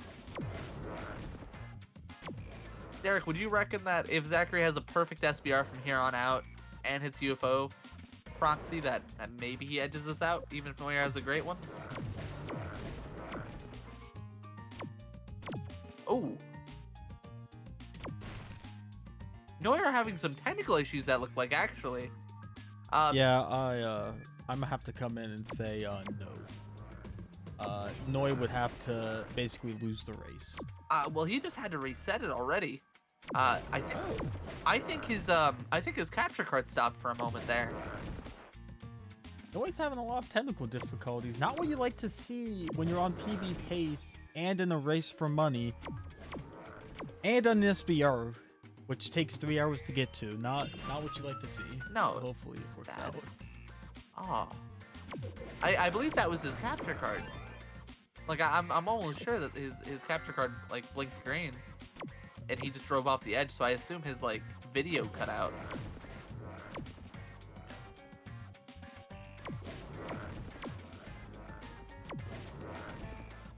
That being said, though, skateboarding in SBR is about the last difficult section. So unless Noi, I kid you not, unless Noi loses the race, he should have second place almost sealed away, because UFO proxy is not going to save the time difference here. Even if Noi has to do a little bit of backtracking, and let's say Zachary Lawrence doesn't, it shouldn't be that big of a difference. We also have to keep in mind that Zachary Lawrence didn't get any cutscene crashes. So, in terms of actual timing, he's actually 15 seconds behind Noi from what we get to see. That's true. That's a good point.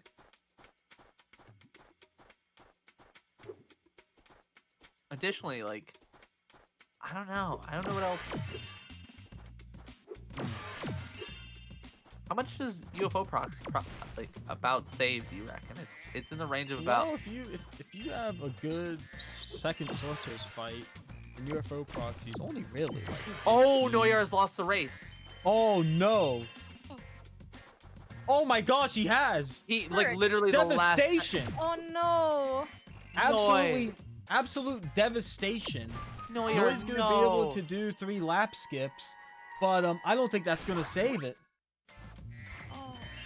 Commentator's curse. I think Noi is actually going to fall behind, though. We'll have to see with the 15-second buffer, but terrible news. I don't think, unless Zio has to do an entire backtrack lap, I think he's got it covered.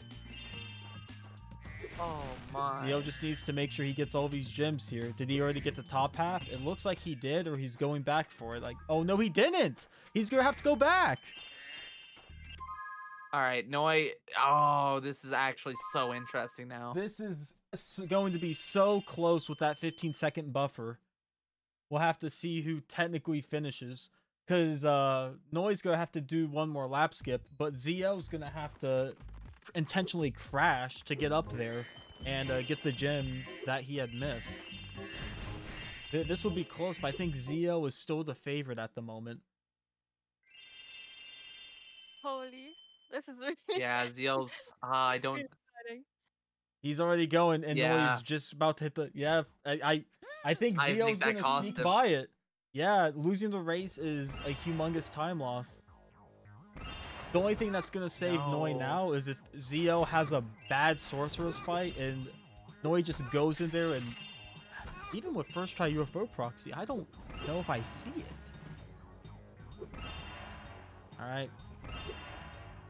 Remember, pay attention to the timers. That's what matters here. Oh, he's setting up. The beginning. He's setting up for UFO proxy. He's going for it. He didn't get it, He didn't get it. and he spent time setting up for it, and now Noi's out, and there's a 15-second buffer. If unironically, if Noi hits UFO proxy, Noi actually just wins. If Noi doesn't, it's going to be close depending on who has the better fight.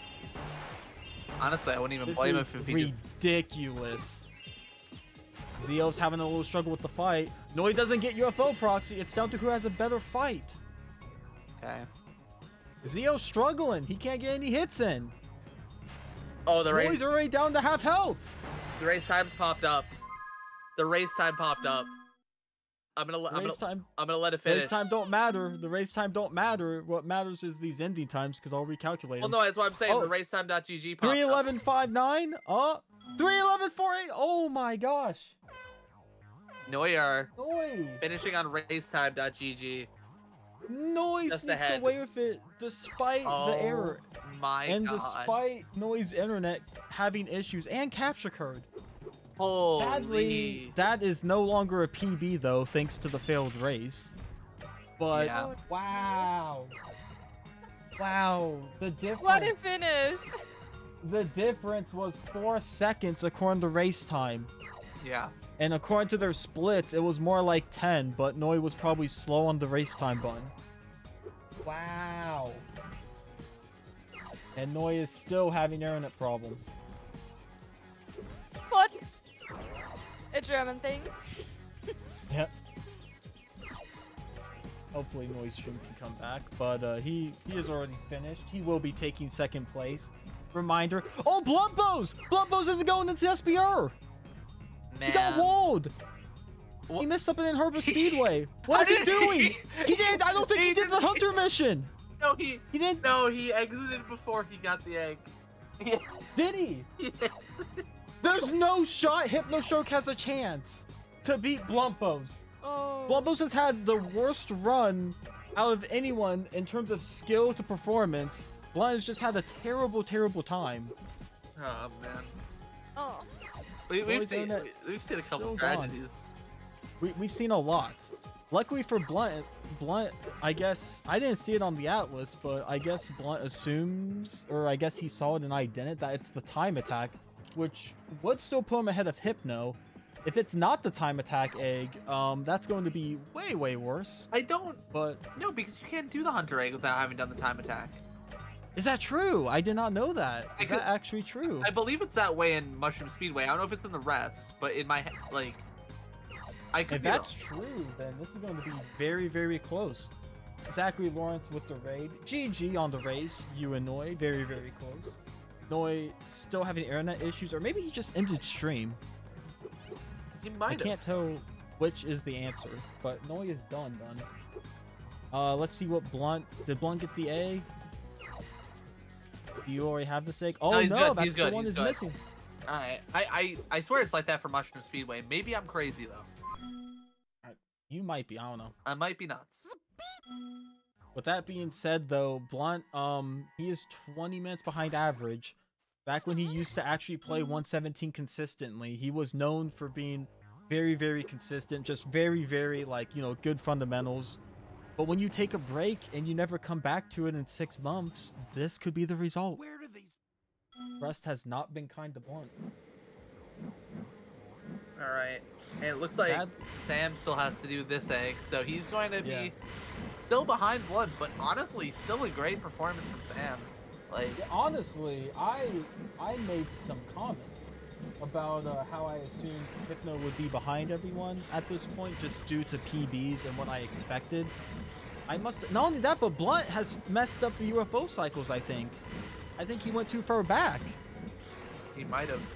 Blunt's gonna have to. Oh, yeah, Blunt's totally messed up the UFO cycles. He's just going for it now. What is he doing? He's having a time. I'll say that. He is. Blunt is basically going to have to chase down at least 4 of the UFOs. 3 of them kind of hover around mid. And he also misses the jump just for Salt on the Wound. I like Derek Lander joining commentary for just the end of the run. Just the exciting part, Becky. What are your thoughts on that? Kind, honestly. Oh, No. no, that's... Okay, and as we see here, yep, no, the UFO cycles are just done. Blunt's going to have to chase 4 of them. He gets 1 of them. And the fireballs here suck. I mean, they're trying to home in, but if you shoot directly behind them, they don't connect as often as you would wish. Like right there, Blunt would have preferred if that connected. Eventually it does. Now Blunt's got to chase 3. Sadly, I'd say I'm going to The SBR. He hasn't missed anything. He's also in. if Sam knows how to do UFO cycles decently, they could be together in subs. Even then, like, Wild. Oh, Blunt, he sees both UFOs. I told you 3 of them hover around mid, and he already got 2 of them. Oh, and that misses somehow. Very odd. I cannot believe that. Still missing. he is having a time right now. He is having an awful time with these fireballs. They never connect. Here we go. Alright, so another thing to bring up, same thing that just happened with Neuer and ZL, is the difference maker here. If somehow Blunt, like, loses the race here, if that happens twice, that's why I'm saying if that somehow happens, because, That would be absolutely ridiculous. yes, if that somehow happens here, then we are in for something, because it is going to be a very tight race here. Yeah, it will be close. Blunt trying to get some good snipes on the subs, and to his credit, he gets like 4 snipes if I'm not mistaken. Yeah, that was really good beginning subs for Blunt, so he still has that muscle memory down. Very, very clean. And a 5th! Wow. Blunt is showing how much it pays off to practice subs. Even if you take a hiatus, it never leaves. Ow. Very, very good. Some of it leaves. Some of it Some of it leaves. You should, yeah, his subs earlier during Lost Fleet was a little bit more questionable. I hate to say it. It was really, really good at the UFOs. Yes. Quite done Yeah. well done by Sam. Yeah, Sam did the UFOs really well. Sadly, wasting time aiming on the head bash chest, and then, unless Blunt, we're in another situation where it's basically if Blunt doesn't fail the race, he should take, Hi, at this Spyro. point, 4th. Great. Hop aboard. It's No, fifth. I lied, because Dan just finished. Yep, Dan just finished up in 4th place with a 3:18.28 according to the race time. I have some terrible news. if Blunt doesn't finish soon, he's actually going to be out of the money. His only top 5 are going to get a little cash. So Blunt is going to need to hopefully assume that everyone else is behind him and just not lose the race. Oh, he's fallen off the map. Honestly, the ending of this has been really close despite the fact that it's a 3-hour category. You don't really expect close finishes in a category this long. No, and like... And then it's 4 seconds apart. Yeah, it's 4 seconds apart, yeah. But just to give a recap on the results, we had Nerf finish with a 3:03. We had Noi finish with a 3:12.33. ZL finished with a 3:12.37. 4 seconds behind Noi. They were very close. Then we have Dan with a 3:18.28. And now Blunt is fighting for 5th place while also trying not to lose the race, to not give Hypno any leeway. Speaking of the race, Sam just started it. Hypno starting it now, I should say. Gonna be doing the first lap skip here. Looks like Blunt's gonna be going for his last. And I wasn't paying attention too much to Blunt as I was reading the results, but looking at his webcam to go for the tells, he looks like he is ready for a backtrack. Oh my god! Oh my gosh! It's devastation! He's lost. Oh my god! He's lost the race. It's devastation! He's lost the race. Lost. Hypno. Blunt's lost the race! It's devastation! Oh my god! Blunt win for a Twisted Lemon to get max boost, and the Yeti was behind him, collided mid-trick, and when you collide mid-trick, the Yeti gets the priority. I cannot believe this. Wow. Unbelievable. Unbelievable. I do want to say, Blunt being a great sport about it, he's literally just laughing it off. He's no, because there's nothing he can do there. You know, just that. I tried it from the start. He was in a rough spot because he needed to do that trick to get boost because the Red Yeti's base speed is way faster than you. So he tried to get off a trick quick, and the Yeti just showed up out of nowhere. I just cannot believe it. And with that all being said, though, Blunt could somehow still be pretty close if Blunt doesn't have to do a backtrack lap. It looks like Hypno has dropped a few gems, if I'm not mistaken, but maybe I am. And we'll see. We'll see if if he leaves frame 1, then I would be impressed because I thought I saw him miss something. Yeah, he knows it. He knows it. Okay. And he's hopping on up. And the 2 and the 1. Sadly, the gems I saw him miss were kind of halfway through the track. So we are going to have to see him go back a little bit. Doing a good job at recollecting him, though. Oh, and he has dropped the red back there. He's going to need to crash at some point. And he figures out how to crash. Nice. And Blunt's still not out of it despite failing the race. Blunt has to go do one more lap skip. Oh, and I think Hypno's done. Yep. Oh my gosh. Hypno is done. 73. That's not a good count. Probably missing a 25 back by the second thief. Or third, I meant. Probably missing a 25. Ooh. Oh, he's missed that. He's missed that gem. I would call it. I called it. Did I not? All right. He gets it, though. Blunt can't get out of skateboarding fast enough. And Blunt is also missing gems at the very top. All right. This is looking really rough. This is looking like a Hypnoshark I don't know how she rigged it type scenario. I'm gonna be honest. I saw a glint behind the the window of Blunt there. I could have sworn I could have sworn there was a threat possibly made for finishing 5th here. Yeah, possibly a little sniper, That's what I was thinking. That's what I thought I'd see. Dude, Hypno's having a beautiful insane fight, surface. and it's done. And he finished. He had the best fight out of anyone. Ow. GG. I cannot believe it.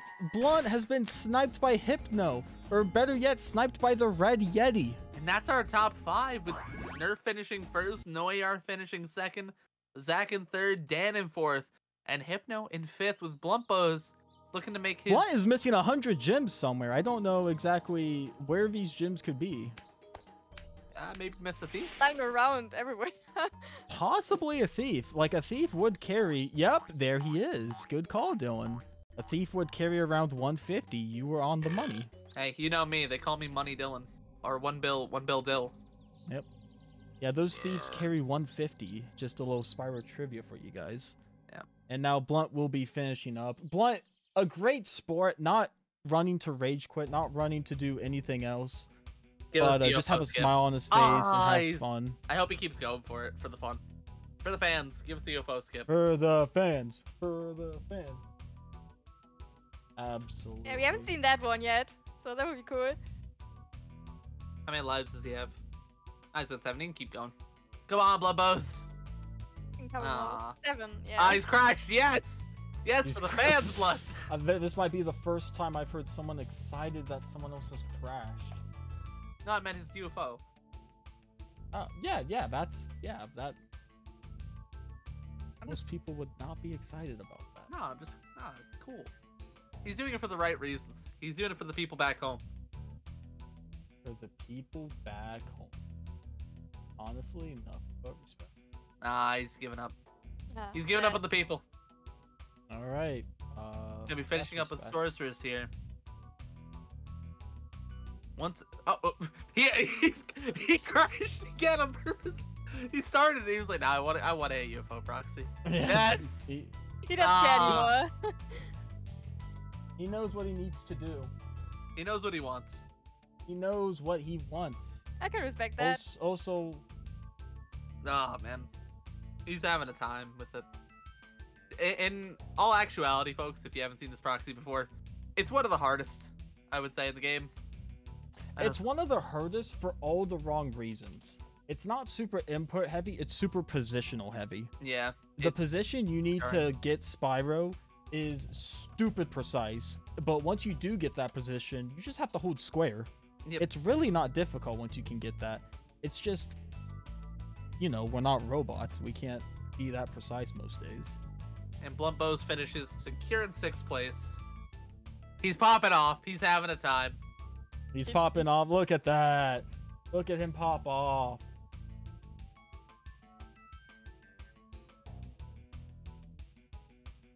Proud of all the runners.